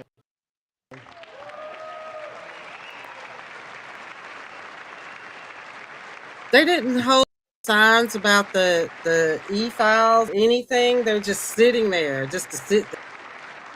Yeah. I don't get it. I don't Well, get there. Al like Green that. had a sign and they kicked him out. But when it comes to the Right, corruption he's that is one brewing, that like attempted to fight, America. attempted. there's been no more stunning example than Minnesota. But I would think if they were going Members to of get the there, Somali that they would at community least pillaged have like an you know like estimated they had those little $19 billion paddles last from time the they showed. Had a available information. paddle with the And in Epstein's face actuality, on the it, number Right. is much and higher hold than up the that. paddle with And Epstein's California, face. Massachusetts, Maine, and many other Oh, states these people are even so- worse. This is the kind of They're corruption weak. that shreds the fabric of a nation, and we are working So on now it he's as talking we about the corruption and the tonight, fraud in although- Minnesota. started 4 months announcing the war on fraud to be led by our President J.D. Vance. Cool. You guys going to start investigating Florida? Because we got a lot of fraud. Not in the White House. He's a felon. He's a felon. So he's leading. I thought Uh, I thought they got rid of all the We'll get it fraud done. with Doge. And enough of that fraud. We will actually have it overnight. It'll go very, very quickly. That's the kind of money you're talking about. The Somali pirates who ransacked remind us that there Pirates? are large parts of the world where bribery, corruption, and lawlessness not the exception. y'all shouldn't even on that. I don't feel bad for any Democrats because y'all should not have been sitting there and should have been fighting back with something. American people who pay the price. Well, of at Besides, you know, least- Green okay. did. insurance rates, rent, Hold on. What's her taxes, and face? perhaps It's about to most go important, we will to take care of another this representative. Look, problem. We're at gonna least she's take got care the of this fuck problem. ice on We are not her playing button. Delilah.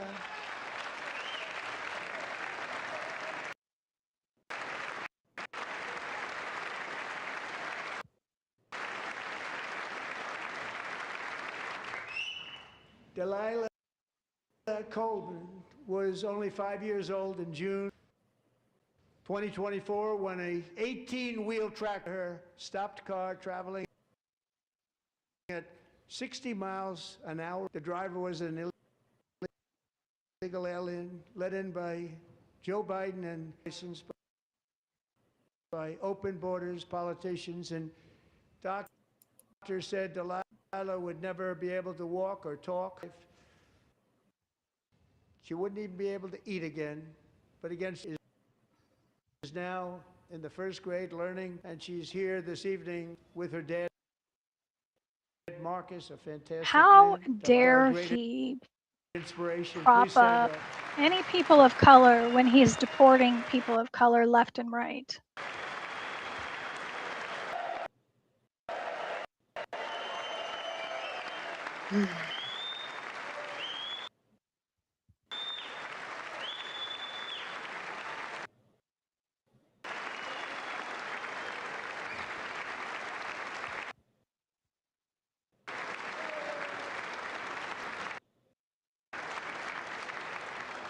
Thank you, Delilah. Many, if not most, illegal aliens do not speak English and cannot read even the most basic roadside direction, speed, danger, or location. What? That's why tonight I'm calling on Congress to pass what we will call the Delilah Law, state from granting commercial driver's licenses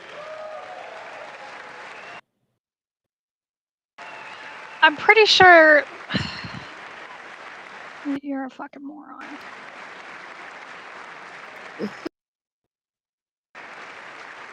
Pretty sure that's already against the law. So at the White House, I hosted a ceremony with loved ones of illegal immigration. People came into our country, have open borders. These are the angel moms and families that for decades betrayed and our media totally ignored, it was actually. In 2023, a 16-year-old high school Elizabeth Medina in her town's Christmas parade. She never arrived. Her mother, Jacqueline, Not JD to look for Vance her. And she faking found her lying some dead in a bath profusely outrage. after being stabbed 25 times. Killer was a previously arrested in and just brutally extinguished light Sundowning. Life. Twitching. Her heartbroken mother Slurring. is in the gallery to remind everyone exactly It's why we are sundown time. deporting illegal alien criminals for our numbers, and we're getting them. So it's the 9 hell o'clock outta here. here It's fast. 10 We don't- p.m. there. That's way too late for him.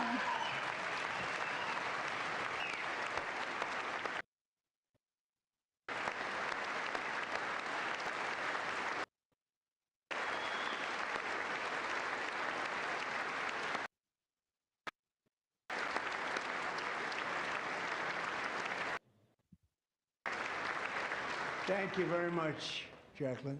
We can never forget that many in this room not only allowed the border invasion, I got involved. Epstein Indeed, they survivors. would do it They're supposed to be all there. over again. The chance, if they ever got elected, they would open up You those would think. borders. Some of the worst criminals anywhere in the world. The only thing standing between Americans Democrats were supposed to bring border them. right now is President Donald J. Patriots in Congress. Thank you. Thank you. If they threw me out, I would throw a bunch of pages from the Epstein files up in the air as I walk out. As we speak, Democrats in this chamber have cut off all funds of Homeland Security. It's all cut off. It's all cut off. Instituted another Democrat shutdown, the first one costing us on GDP. 2 points we lost on GDP, which probably made them. It was Biden's, I mean, it was Obama's they're fault when there was a responsible for shutdown protecting under Americans Obama, but it's not from terrorists and Trump's murders. fault when The there's a full- shutdown under Trump. And immediate restoration of all funding for Homeland Security of the United States, and also for You ain't getting it. helping clean up their snow. We have no money, and it would be nice. He is stealing We have no money Mondami's. because Clean it they up. are robbing us. Who is that Right. sleeping? It's a shame. Who's We have that no- sleeping? They're robbing us. Snowstorm out there. One of the great things about these is how it gives Americans the chance to see representatives really. He just talked about Believe. paying So citizens tonight I'm to inviting shovel snow everyone because to join with my Mondami just started administration in doing that, reaffirming it. and the people of New If you York are agree with like so happy, and this the statement, snow is getting then stand plowed up really quickly. Now he's trying to take credit First and do duty that. of Oh the my God! Protect American citizens, not illegal aliens.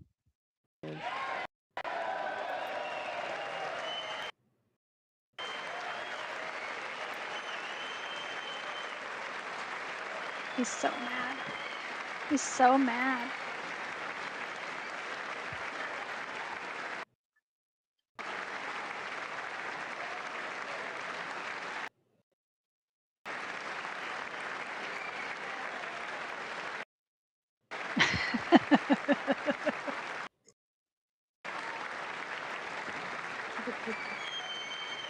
Or hearing them or anything. I'm just grueling through it.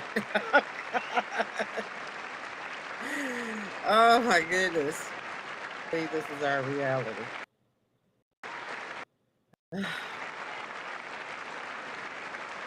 It's embarrassing.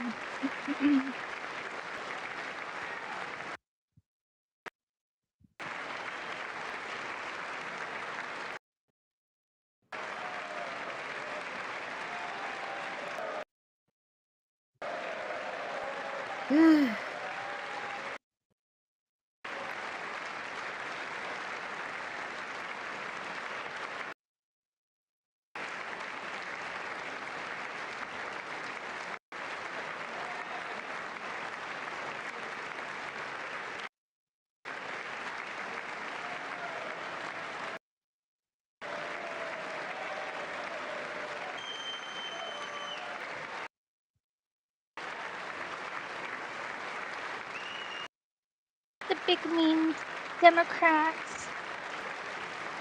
They hurt my feelings. Oh, she says release the files.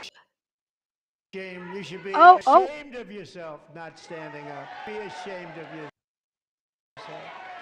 That is why I'm also asking you, sanctuary cities that protect the criminals. Get 'em. Public officials who block the removal. In many cases, drug lords, murder kings.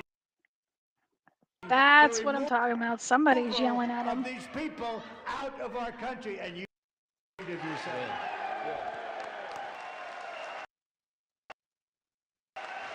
Wow. Finally. Yes. They all should erupt like that. What a fucking. They all How erupt is that like that. USA? Our And perhaps most important, I'm asking you to approve the Save America Act. Save us from you. To stop illegal aliens and others, permitted persons from voting in our sacred America is rampant in our elections. It's rampant. Very simple. All voters must show ID.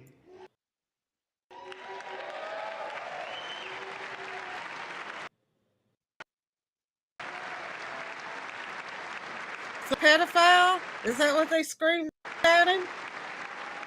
I don't know. She was screaming something at him. Proof of citizen in order to vote.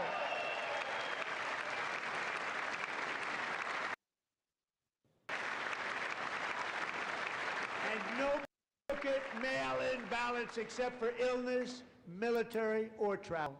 None.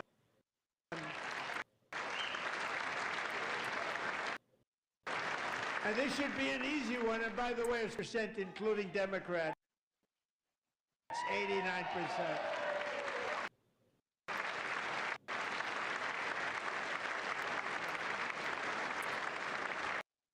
Because most Americans don't understand what this thing is going to do. Speak to them a lot.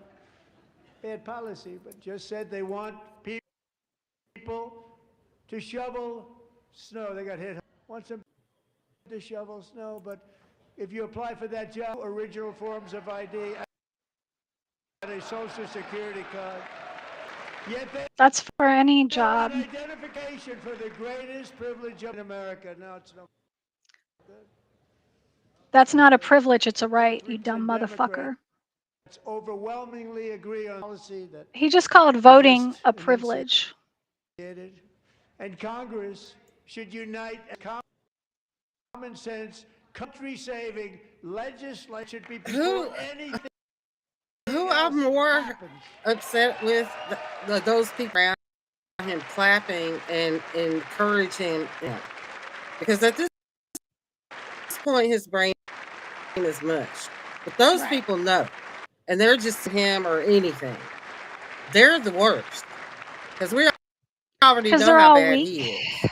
And the reason they don't want it, why would anybody not want voter ID? One reason. No, Congress is enabling him.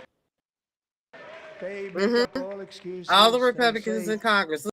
Look at Mike things, Johnson. you almost say, Like what all of imagine them. they want And to all that keep the have clapping. All those people and their standing up, policy is clapping so and bad humoring that him. The only way is to cheat, and we're going to stop it. We have to stop. And him saying that, he's just projecting. Because that's He exactly said, what he did and what they're doing.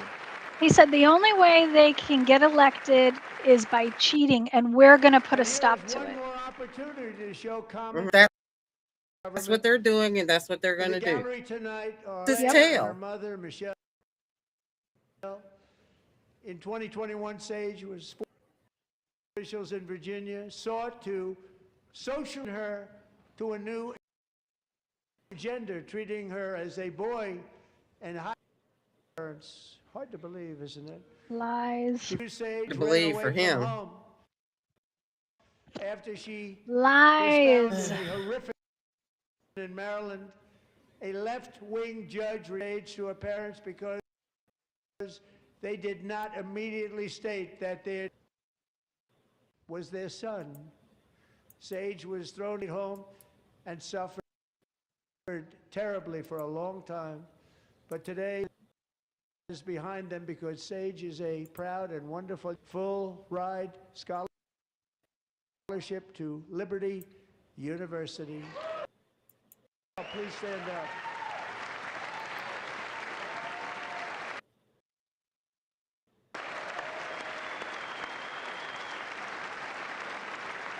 Yeah, she doesn't look like she want to be there. Because she's full of shit.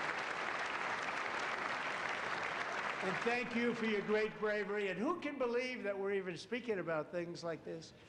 15 years ago, if somebody was up here and said that, they'd say, what's wrong with him? But now we have to say it because it's going on all over numerous states without even telling the parents.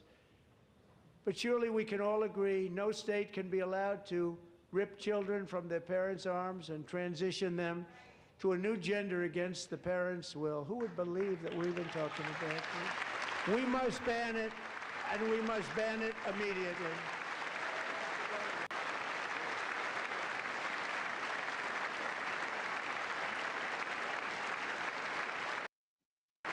Erica Kirk is supposedly going to be there.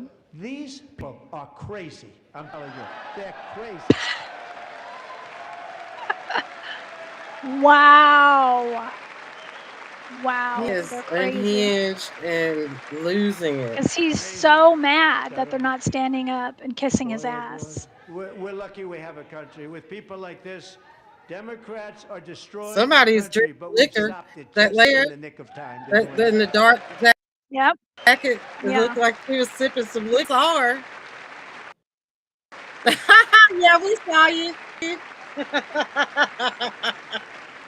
No one cares more about protecting America's youth than our wonderful First Lady, now a movie star. She's a movie star. Can you believe it? Then release the Epstein files. Who would have believed that? Over the past year, she has had an She is not a incredible movie ending star. AI legislation, advancing a landmark executive order on foster and helping secure $3 million to launch the Melania Trump Foster Youth to Independence Initiative. It's a tremendous, really a tremendous thing that happened and had a lot of bipartisan support. She gets much better bipartisan support than I do. I get none. She gets a lot. Someday you're going to have to tell me how you did that.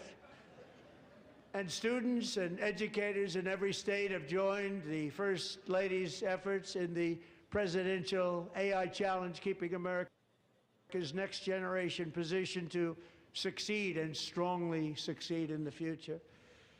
Tonight, we welcome two young people whose lives reflect the First Lady's impact, Sierra Burns and Everest Nevermont. Thank you both, and Melania, thank you. I know how hard you worked on it. Thank you very much. What about the children that have self-deleted themselves due to the unregulated AI psychosis that they're experiencing? What about the kids that came up missing from his tryst on his buddy's I'm island? very proud to say that during my time in office, both the first 4 years and in particular this last year, there has been a tremendous renewal in religion, faith, Christianity, and belief in God. No, there's not. Tremendous renewal. Well, I take that back. Religion does tend to increase when we're in times of crisis, so he might be right about that. This is especially true among young people, and a big part of that had to do with my great friend, Charlie Kirk, a great guy, great man. Oh, I thought he was going to say Jeffrey Epstein. There she is. So last year, Charlie was violently murdered by an assassin and martyred, really martyred for his beliefs. His wonderful wife, she's crying. Erica, is with us tonight. Erica, please stand. She's already standing. Of course she's crying. Tears, her fake tears and everything. Oh, my goodness. Now they're chanting Charlie Kirk. Thank you, Erica. Oh no, I know Democrats ain't you're standing alive. for the Democrats In are standing Charlie's for that. memory, we must all come together to reaffirm that America is See, one I'm nation done with them all. under God. I'm done with them and we all. must They totally can reject all. political They can violence of all. any They like kind. can't read the motherfucking room. You're so dang. You're so dang.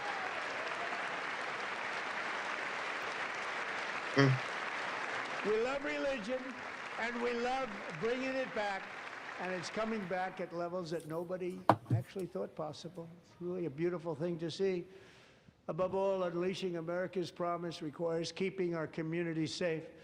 We have made incredible strides, yet dangerous repeat offenders continue to be released by pro-crime Democrat politicians again and again. We are honored to be joined tonight by a woman who's been through hell, Anya Zarutska.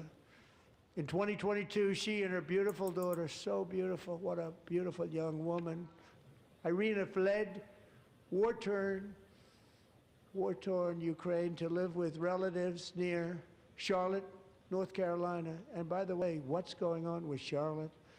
Last summer, 23-year-old Irina was riding home when a deranged monster who had been arrested over a dozen times and was released through no cash bail, stood up and viciously slashed a knife through her neck and body. No one will ever forget there were people on that train. No one will ever forget the expression of terror on Irina's face as she looked up at her attacker in the last seconds of her life. She died instantly. She had escaped a brutal war only to be slain by a hardened criminal, set free to kill in America, came in through open borders. Mrs. Zarutska, tonight I promise you we will ensure justice Erica for Kirk your is really magnificent talking daughter, about God Irina. bless you.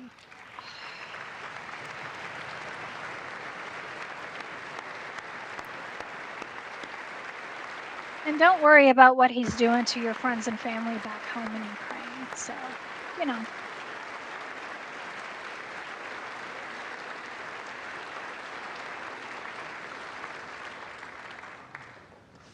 How do you not stand? How do you not stand? I'm asking this Congress to pass tough legislation to ensure that violent and dangerous repeat offenders are put behind bars, and importantly, that they stay there.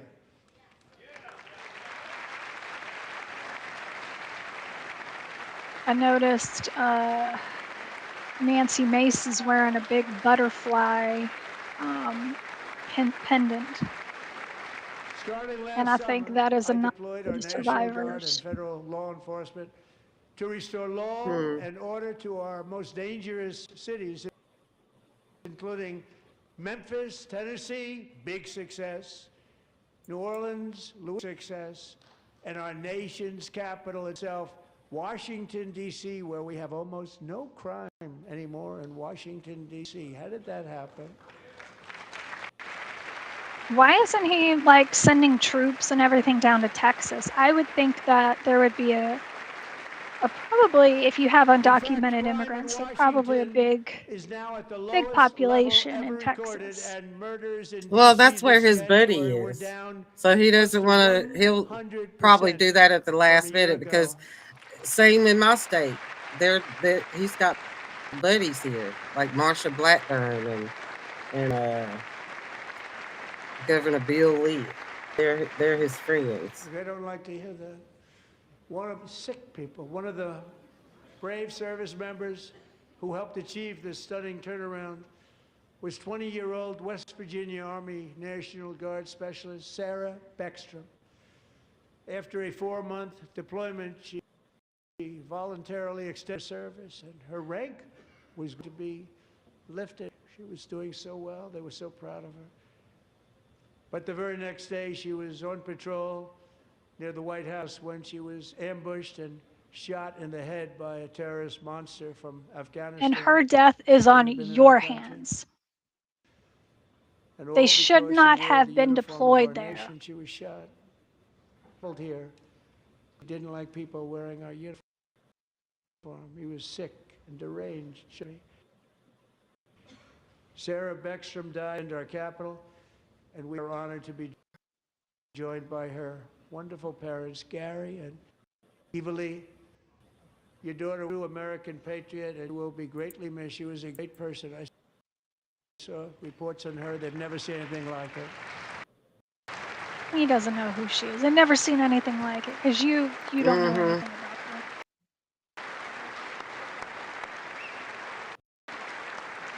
Everybody said that he's going to be there. Like, why are they there? I wonder. Like,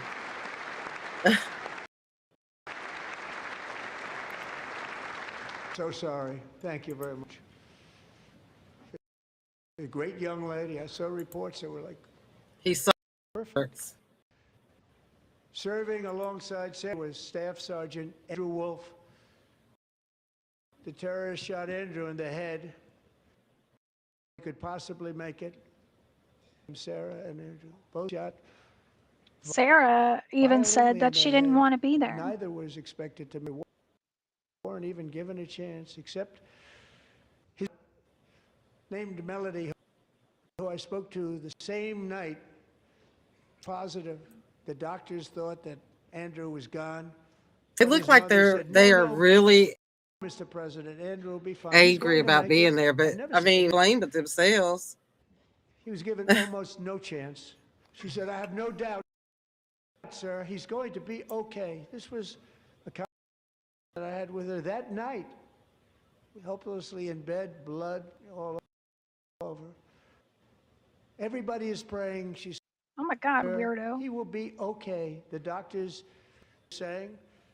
And after looking at the results of the damage done, neither she was so strong and Andrew's great father felt she didn't really understand the gravity of the situation. But she turned out to be right. Turned out to be right.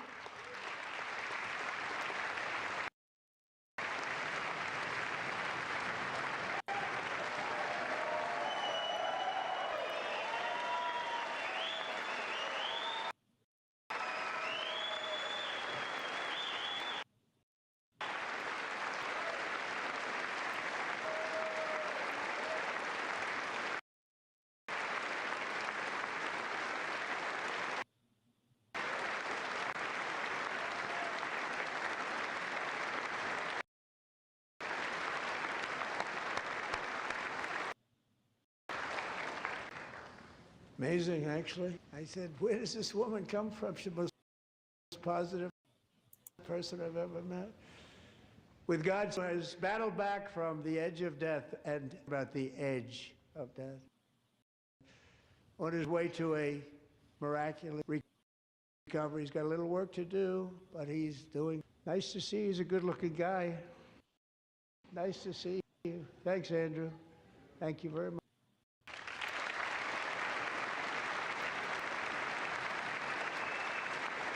This is so weird.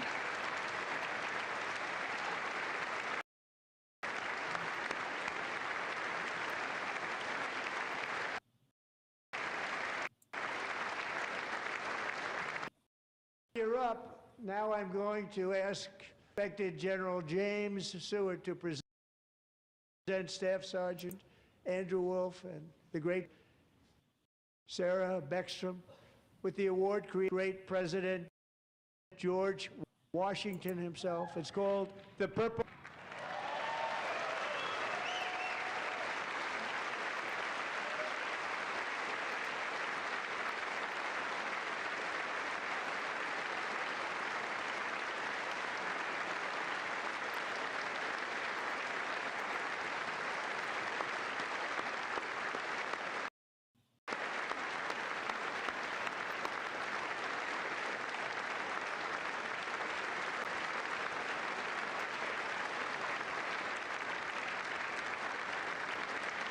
So you give the Purple Heart for being wounded or killed in any action against an enemy of the United States, or as a result of an act of any such enemy or opposing armed forces. He just be giving shit out to people for fucking because he wants to give people shit. Love you. Because that's how he's gotten stuff. Like either bully people out of it, threaten them, or gotten the patient trophy. First 10 months I ended That's 8 how he's wars, gotten everything. including Cambodia. Isn't it funny? Sick people. Cambodia, Pakistan, and India would have been a nuclear war. 35 dead. The Prime Minister of Pakistan would have died if it were not for my India. Israel, Oh my Iran, God. Egypt, and Armenia and Azerbaijan, the Congo, and of course the war in Gaza, which per sea level is just about there. And I want to thank Jared Kushner for your help. Thank you, Steve. Thank you. You see how France has basically blocked Jared Kushner's father any government offices? It's in the little ticker down here too. Secretary of State Mark.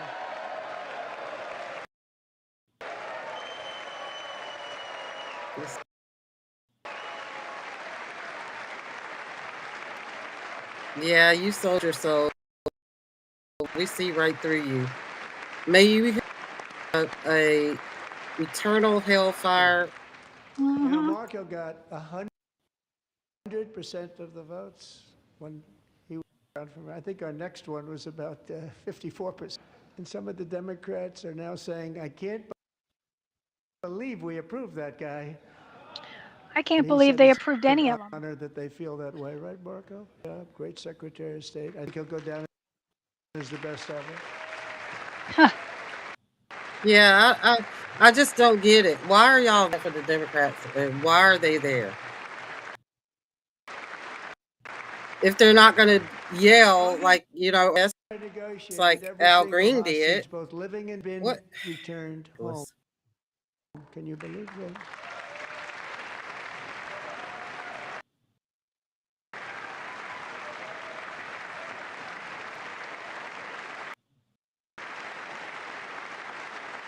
Nobody thought it was possible. No, possible. Both living Why are they standing and and dead. clapping? And those parents, son, their boy. I am so They'd always tell me embarrassed. their boy. They wanted him as much as though he was an amazing period of time. And they came back, and when we got living hostages back, and many, many before them, but I always say very tough, but we got many, many more, hundreds. 20 going to be tough if we got them back. But we only got back 15 of the dead of the 28. And believe it or not, Hamas worked along with Israel. They dug and they dug and they dug. It's a tough thing to do. Going through bodies all over, passing up 100 bodies sometimes for each one that they found. Tough job. And they finally got it back to 27.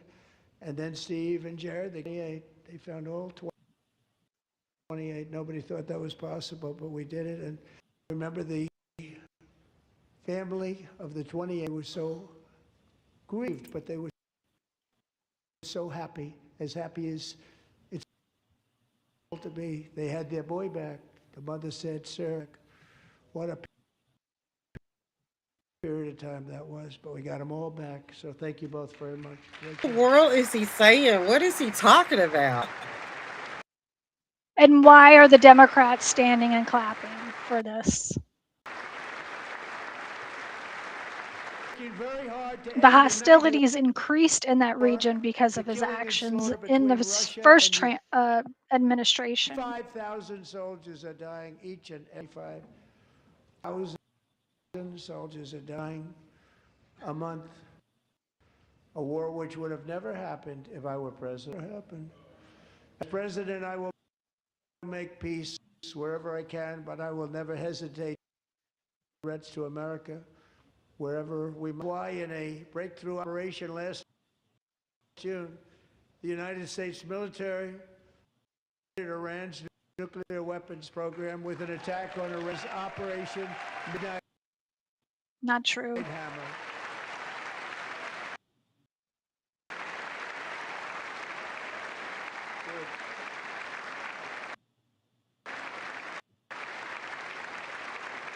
Decades, it had been the policy of the United States never to allow Iran to obtain a nuclear weapon. Many decades. Since they seized control of that proud nation 47 years ago, the regime and its murderous proxies have spread nothing but terrorism and death and hate. They've killed and maimed thousands of American service members and hundreds of thousands and even millions of people with what's called roadside bombs. They were the kings of the roadside bomb.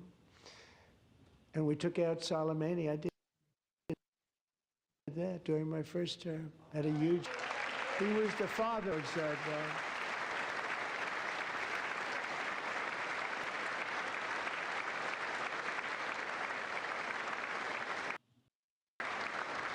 And just over the last couple of protests, they've killed at least, it looks like 30,000 protests, 32,000 protesters. They shot them and hung them. We hanging a lot of them with the threat of violence, but this is... What is he talking about? Like 40,000 people have been killed. They've already developed missiles that can threaten and our bases They haven't overseas, stopped. and they're working to build missiles that will soon reach the United States of America.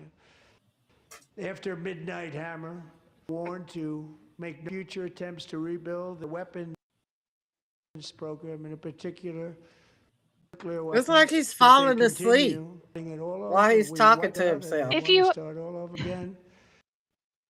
If you And are at this obliterated moment it, again then pursuing their why are you worried? sinister ambitions. We are them. They want to 'Cause you make a didn't deal, but we obliterate haven't it. heard those secret words. We will never have a nuclear weapon. Yes.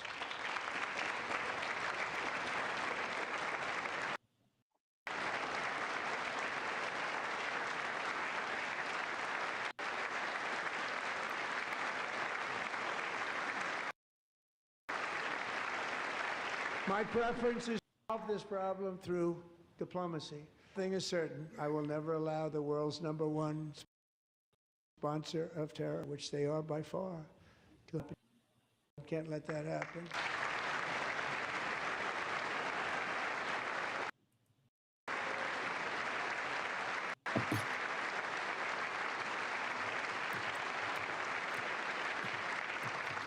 And no nation should ever doubt America's resolve. We have the most powerful military on earth. I rebuilt the military in my first term. We're going to continue to do so. Also, we approved $1 trillion budget. We have no choice. We have to, because hopefully we will seldom have to use What? this great power that we built together. We called Peace Through Strength. Very, very effective.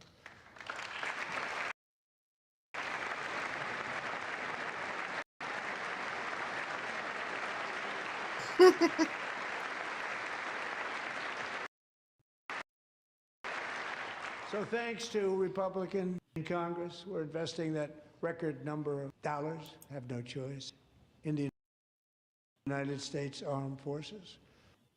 So creating a lot of jobs, but we're not even doing it because as I said, we have more jobs, more people working today than ever before in the history of our country. And NATO countries are friends and allies. They are. They're our friends. Have just agreed my very strong request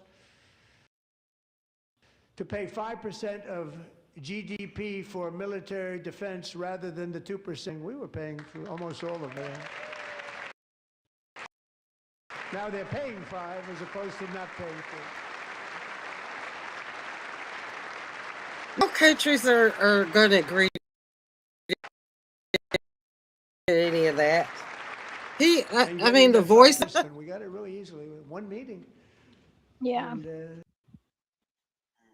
big difference between 2% that's not paying. Afraid of many of them. Very few. Now 5%, then they're paid, and everything we send over to Ukraine is sent through NATO, and they pay us in full, totally in full. Every branch of our armed forces. Nobody's paying you. That's not how this works. This is so exciting, and every service member.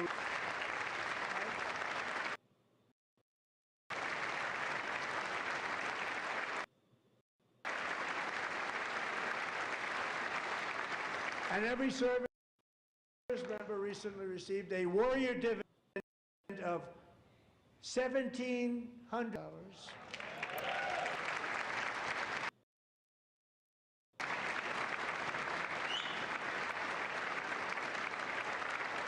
You know, they put it in my desk. We got the money from tariffs and other things. A lot of money we have. We have much more money than people understand.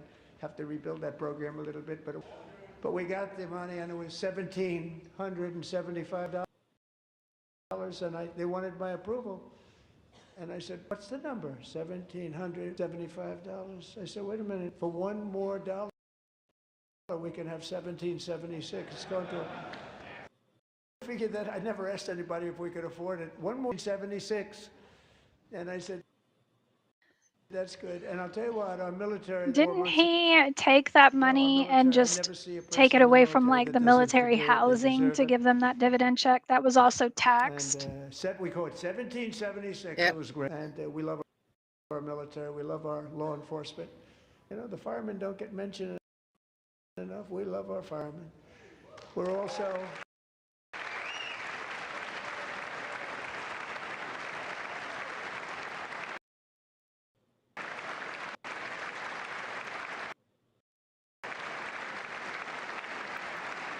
We're also restoring American security and dominance in the Western Hemisphere, acting to interests and defend our country from violence and foreign interference for years. Large story in our region, It's including making us large, less safe. really large parts of Mexico, have been controlled by murderous drug cartels. That's foreign terrorist organizations, and illicit fentanyl as a weapon of mass.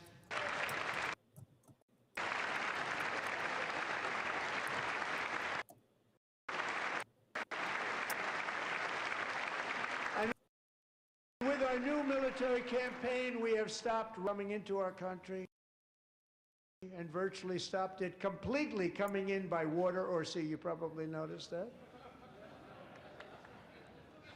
We very seriously damaged their fishing industry also. Nobody wants fishing anymore. We've also taken sinister cartel kingpins of all. You saw that yesterday. In January.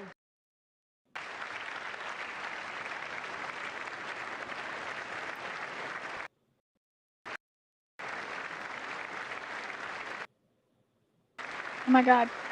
Pam Bondi looks crazy. Elite American warriors carried out one of the most complex, spectacular feats of military and power in world history. No one's seen it. I won't tell you who called me, and they said, very impressive. They couldn't believe. They all watched. They saw.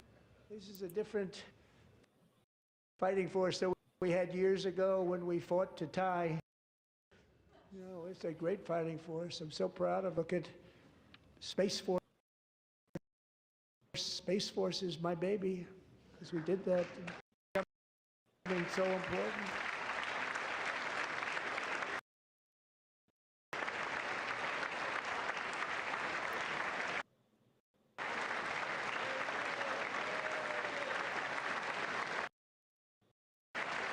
How much do you want to bet Space Force is completely utilizing like SpaceX? Enemy. Good fighters. To end the reign of I always assumed it was one and the Maduro and bring same. him to face America.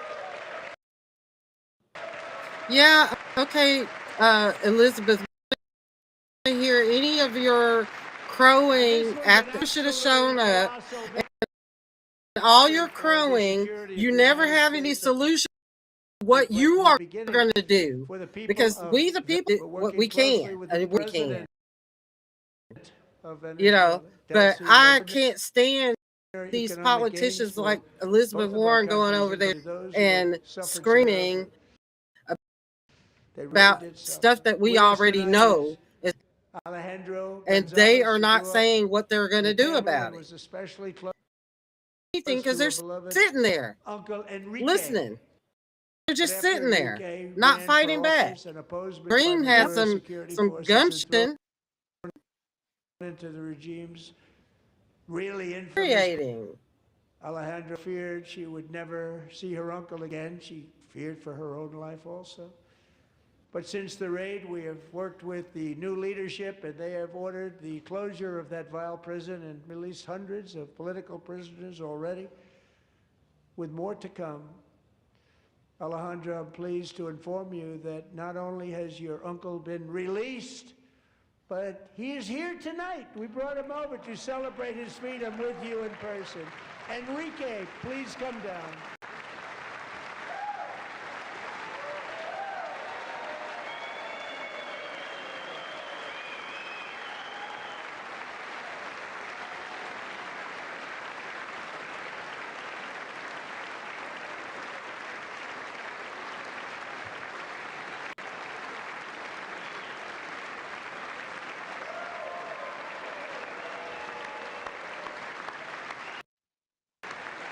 Don't worry, he's gonna deport you tomorrow. Right?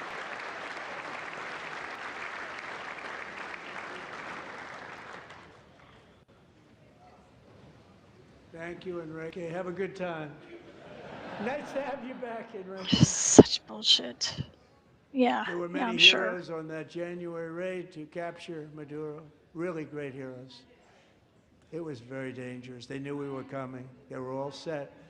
But the deeds of one warrior that night will live forever in the eternal chronicles of military valor.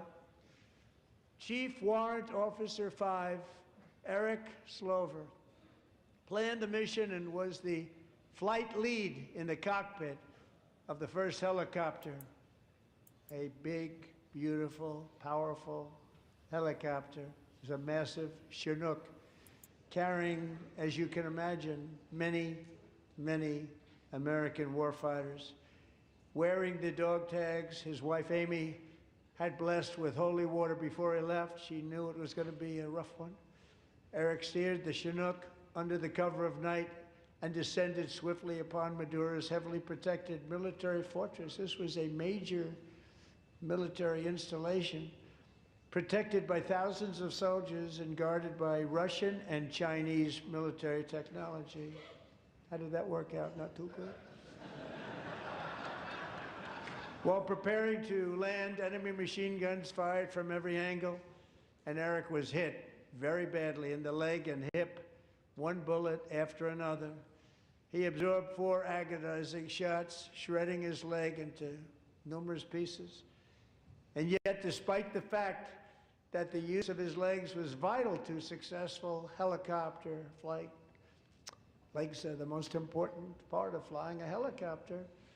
To deliver the many commandos who would capture and detain Maduro was the only thing Eric was thinking about. Then, even as he was gushing blood, which was flowing back down the aisle, helicopter lands at a steep angle. The machine gun stood right in front of him. They were right in front of him, two machine gunners who escaped the wrath of the previous planes. Eric maneuvered his helicopter with all of those lives and souls to face the enemy and let his gunners eliminate the threat. Turned the helicopter around so the gunners could He's just making shit up. saving the lives of his fellow warriors from what could have been a catastrophic crash. This is Deep just in enemy so territory. insane. Like I just Only after safely landing the helicopter with all the I mean, warriors aboard oh my goodness. in the I'm exact just right speechless. spot, which was vital to the mission. Probably would have had to maybe cancel the mission if that didn't happen.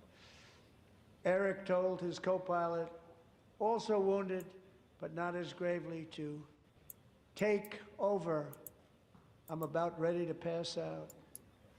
The success of the entire mission and the lives of his fellow warriors hinge on Eric's ability to take searing pain. It was unbelievable what's happened to his legs of the bullets and keep on flying and landing, and people knew what was happening. Everybody in the back of the helicopter knew because they saw the blood pouring down the aisle. Chief Warrant Officer Slover is still recovering from his serious wounds, but I'm thrilled to say that he is here tonight with his wife Amy, Eric. and There is Amy nothing Cronin. supreme about these people, these white men. Like, I don't say white supremacy anymore. There's nothing supreme about them. There's nothing elite about them. No. They're like, worse than the, gutter to me. They are disgusting, worse than the gutter, and just him just sitting there rambling. Like, there's nothing intelligent about what he just said. There was nothing that he made sense. And I'm not being a snob or anything. I went to college and I didn't finish college, and I'm not saying I'm Mensa smart, but this is ridiculous, especially They're this position. They're morons.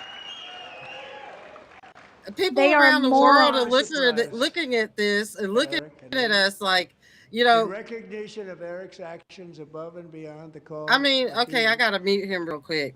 The people in us that listen to this podcast or this episode, not all of us voted for him.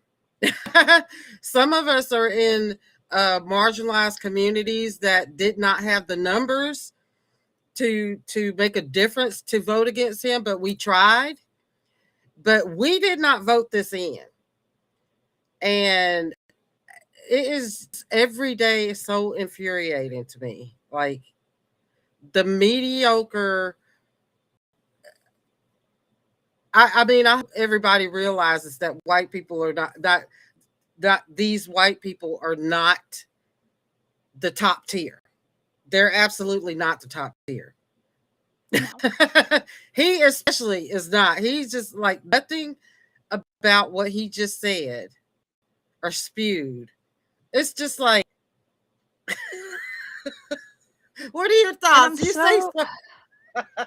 I'm just so tired of him utilizing the military as like he's giving them all these awards and medals, but at the same time he calls them suckers and losers, and he wants to take away VA funding and any sort of veterans benefits. Like, oh, I can't stand him.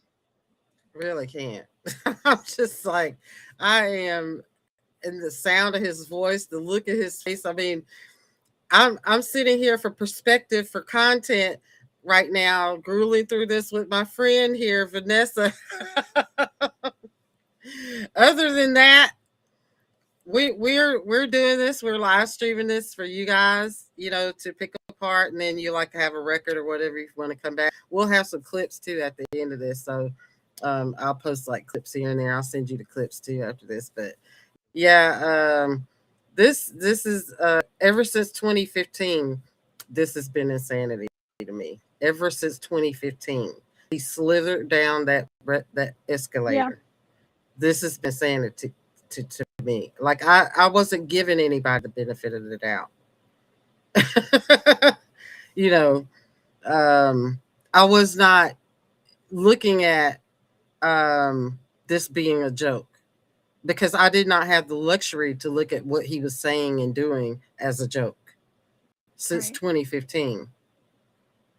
And now I'm in like the worst situation ever. Like I'm so stressed right now.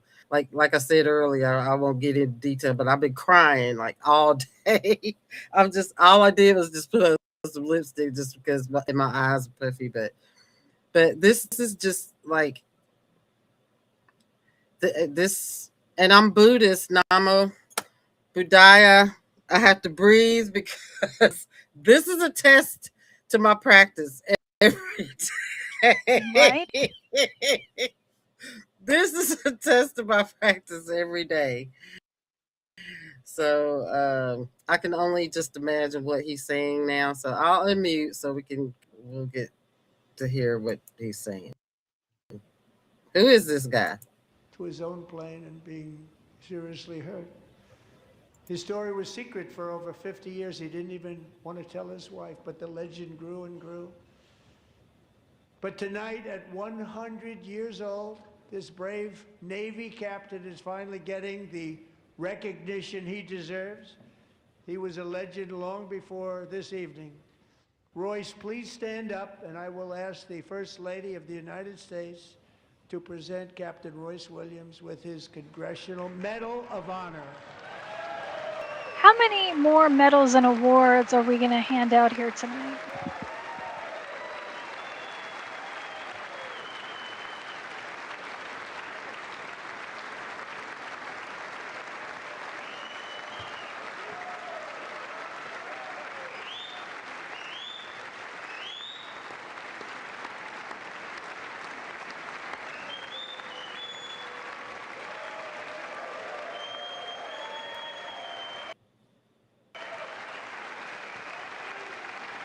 World War II Navy pilot.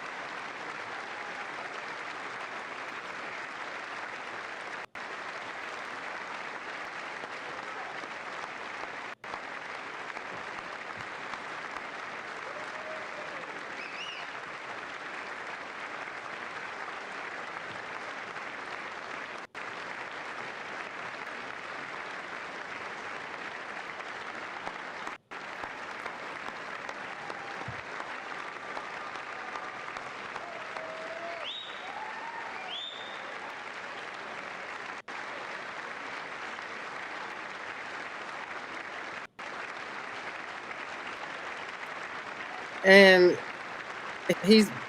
while he's doing that, he's erasing the history of the black actors that fought in World War II. He's in all of their monuments and their accomplishments, taking them down. Not saying that this man didn't deserve, his star or anything like that, but especially during Black History Month, he has a habit of rubbing this in Black people's face. Like I almost say the N word now because he can say the N word now because nobody's gonna say anything, nothing's gonna happen to him. Like that I just wholly expect him to just say the N word. I've always wanted the Congressional Medal of Honor, but I was informed I'm not allowed to give it to myself, and I wouldn't know why I'd be taking it, but Oh my God, you I weirdo. will be there with you someday. He's like a special needs kid. Highest honor, Congressional Medal of Honor. This is all his mom's fault. It's an honor to be in His the mother Medal of didn't Honor. love him enough or something. She says she didn't. Damn it. If She I could go dig up that raggedy old bitch and then beat her ass and then bury her again.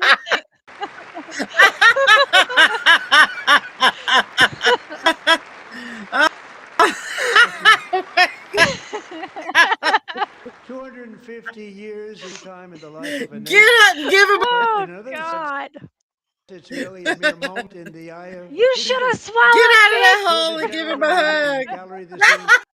took their first breaths 1 century ago, 100 years before that. Get out of that hole, you 1826, the author of the Oh my Declaration of God. Independence, brilliant. Thomas Jefferson, to his last breath. Man, A his single dad's fault. long human Both lifespan of 'em. separates the John Laird and won our independence from the heat among us tonight. Yeah, according to me, it's all their Everything our fault. nation has done, everything we have achieved, those few great Yeah. lifetimes. In those brief chapters, from 13 humble colonies into the pinnacle in human freedom, the strongest, wealthiest, most powerful nation in all of history. America's the daunting and dangerous continent.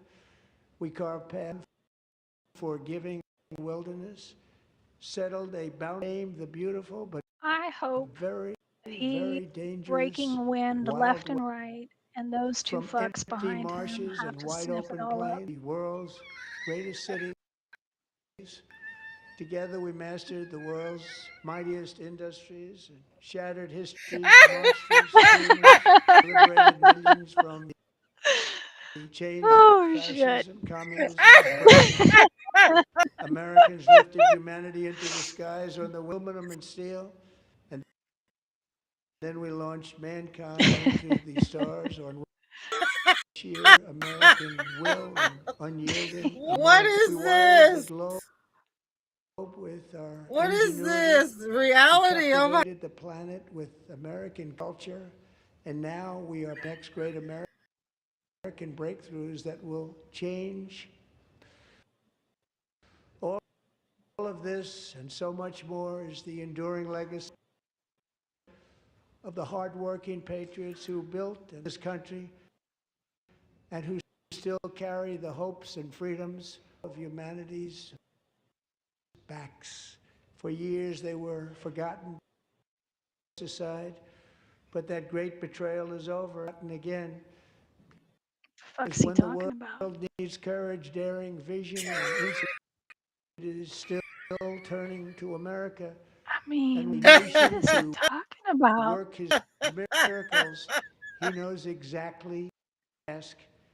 There is no challenge, Americans, no frontier too vast for us to conquer, no dream too us to He's writing chase, his AI no wrote horizon this for or us to something. claim.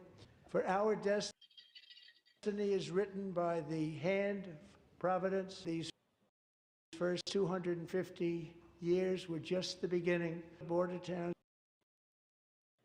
of Texas to the heartland villages of Michigan, sun-kissed shores of Florida to the endless fields of, and from the historic streets of Philadelphia to capital Washington, D.C. The age of America is upon us. The revolution that began in 1776, it still continues because the flame of independence still burns in the heart of every American patriot. And our future will be bigger, better, brighter, more glorious than ever before. Thank you. God bless you, America.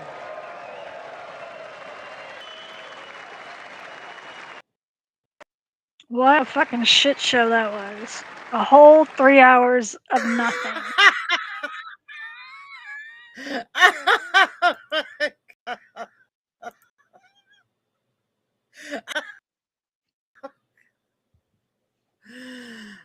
Oh my goodness.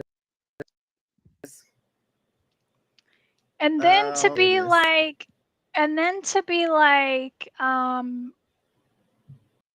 our the state of our union is great. What is he talking about? The state of our union is great. That last bit, like I couldn't register because it's just like it sounds Charlie Brown's teacher. Wah, wah, wah, wah, wah, wah, wah, wah, wah, wah, wah, wah. And then you said it Pretty was like much. sounded like AI, and I was just like, yeah, that sounds like AI. Like Oh my goodness, we're so And in a now all the bad place. Republicans are lining up one by one to go shake his hand. Oh, and then he pats John Fetterman on the shoulder. He patted John Fetterman on the arm. Like, attaboy. Like, that's my boy.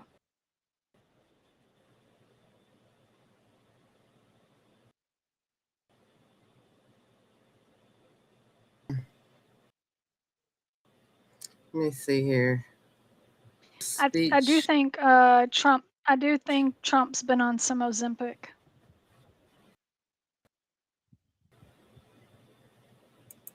What is that? Hmm. He's like there. He's suffering from the side effects of syphilis. Could be that too.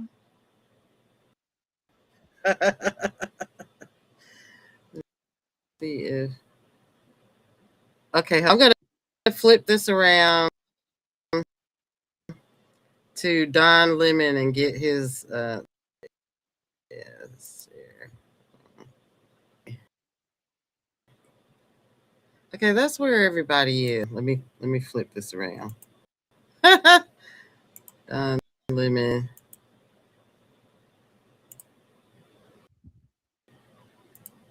Well, he may be a lame duck. It depends if Democrats and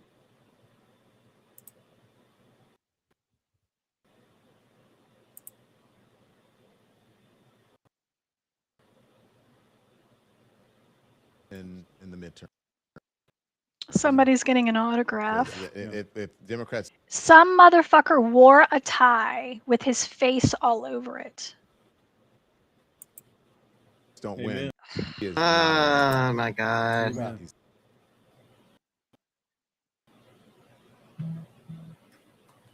And I think he had him sign. I think he had him autograph it. I can't with these people. not He's the guys. Yeah.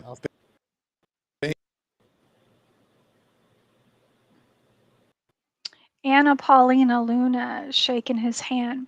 So let me ask you something. We've had several women from the Republican side of Congress go take a look at the Epstein files.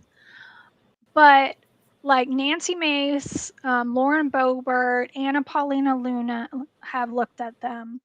And then every time they're asked about them, the one thing they immediately go to is, oh, well, what stuck out about those files to me was that the people who are claiming to be victims are not really victims. They helped recruit other girls. So it's almost like, yeah, some of these girls were recruiting other girls, right? But a lot of it was done under coercion, right? So it sounds to me like they are trying to go after the women who are survivors and make them out to be just as bad as the men, because I never hear them say anything about the men and the other co-conspirators. They immediately jump to, well, one thing that I noticed is that these women are not all victims that they claim. So I have a feeling, because like Anna Paulina Luna was right there and she was standing there and he like shook her hand too. I have a feeling that even though they're acting like they're going in there trying to help the survivors, this is more they're trying to spread a bunch of misinformation about the survivors. Do you know what I'm talking about? Have you heard that? I would not put it past them. What I've seen, they're doing everything possible to protect him, mainly him and whoever the other ones. You know, I don't know how it slipped out about Bill Gates. Maybe he pissed somebody off and, you know, accidentally slipped his name out there. But I'm watching at how hard they're fighting to protect these people. And no good reason to me in it, of course, except for grooming and brainwashing, getting out of this benefit wise. proximity to power. Right. Right. Because them Yeah. What happened? being that close to power, they can't feel it. Yeah, what happened to Marjorie Taylor Greene? And she was going to stand up for the survivors. They don't care. Yep. Yep. That's why this makes it so much worse. Democrats just sitting there with no fight, no nothing. Yes, Al Green, he got kicked out though. But if he was still in there, the whole thing, the whole time, him being, Well, towards the end, but they just Ilhan Omar and the other congresswoman next to her, they started shouting out. Yeah, Yes. I want to know what they were saying. And they did have pins that said like "fuck ICE" and "I stand with the survivors, release the files." But yeah, I get mean, that, like, but that's disrupt. no.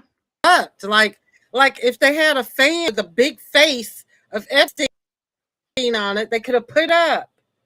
Right? Like that would have just shook him to her. All of them, Epstein face. Somebody was in the audience with a tie with Trump on it. They could have all had scarves with Epstein and Trump on it, or had a jacket with Epstein and Trump on it. Something. And then I would have went up to him when he was signing the tie and been like, "Can you sign my jacket?" Right, like right. Something. Like this does not give me hope, like give me any kind of encouragement, or which that was kind of low anyway, but this does not give me confidence that we're gonna because on top of that, what needs to be done is not getting done, because the majority of the white population can shut down, and they're not doing that. And it seems like they're not going to do that.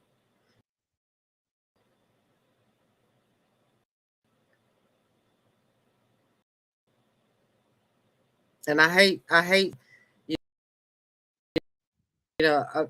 a realist because I'm just how what I'm looking at. Something magically change, I'll eat my words, but it's just the simple fact that people they're not doing what needs to stop this. They're not doing it. And I don't get it. I just really don't, because no, that whole thing was an embarrassment.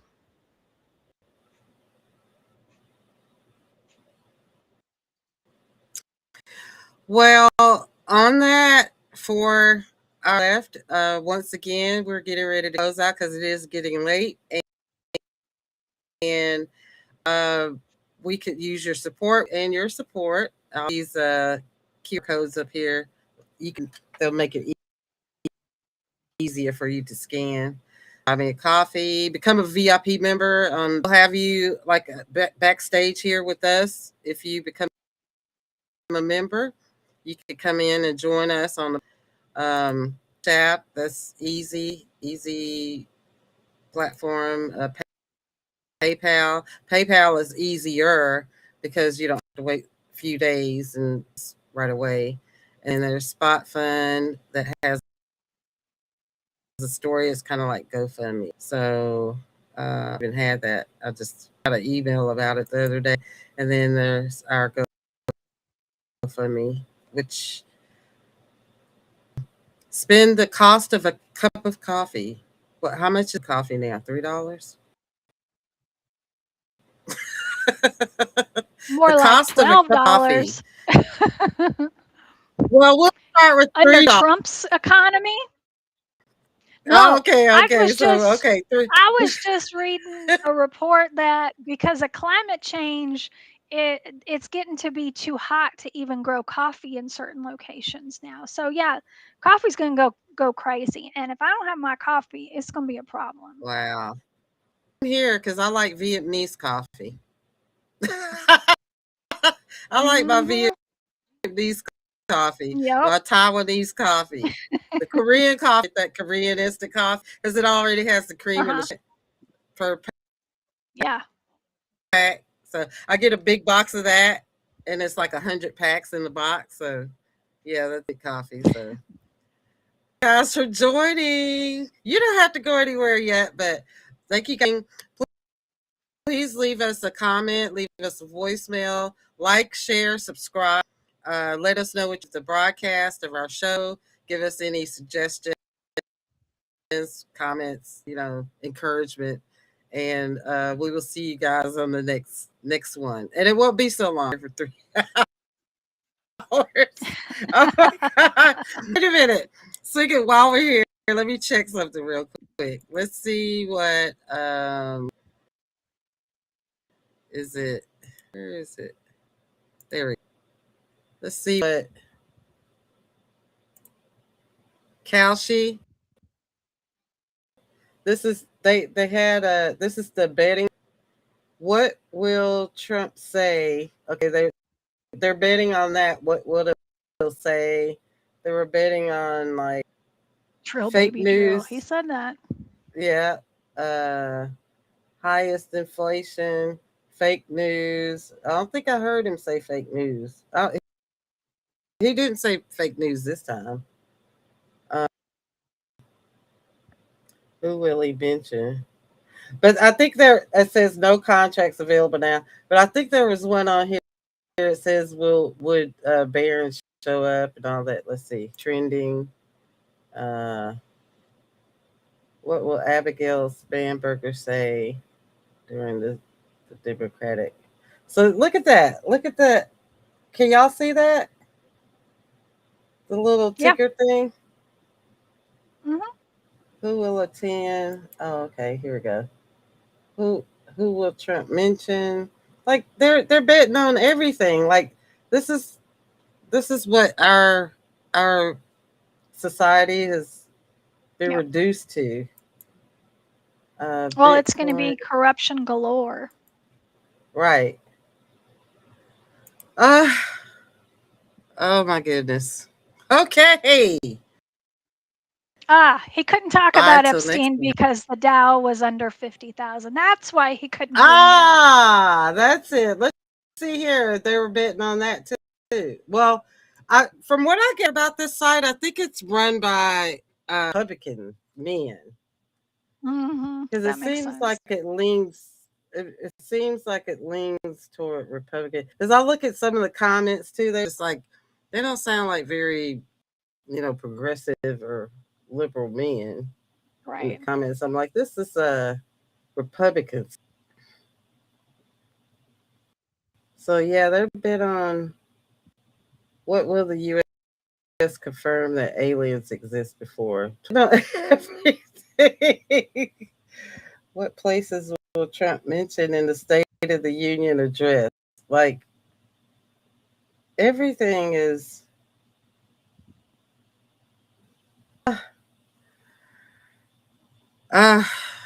Well, let's bet on us meeting our goal for tomorrow morning. I want to wake up. I need to wake up to like $1,000 at least. $1,000. I know that sounds a lot, but that's what I need like for tomorrow. So my goal is to wake up to $1,000 tomorrow. And then we could go from there because every time people donate, then the thing goes up. So let's try to make it $1,000 tomorrow, please. Please. And thank you. Yes, please and thank you. And we'll see you guys on the next broadcast.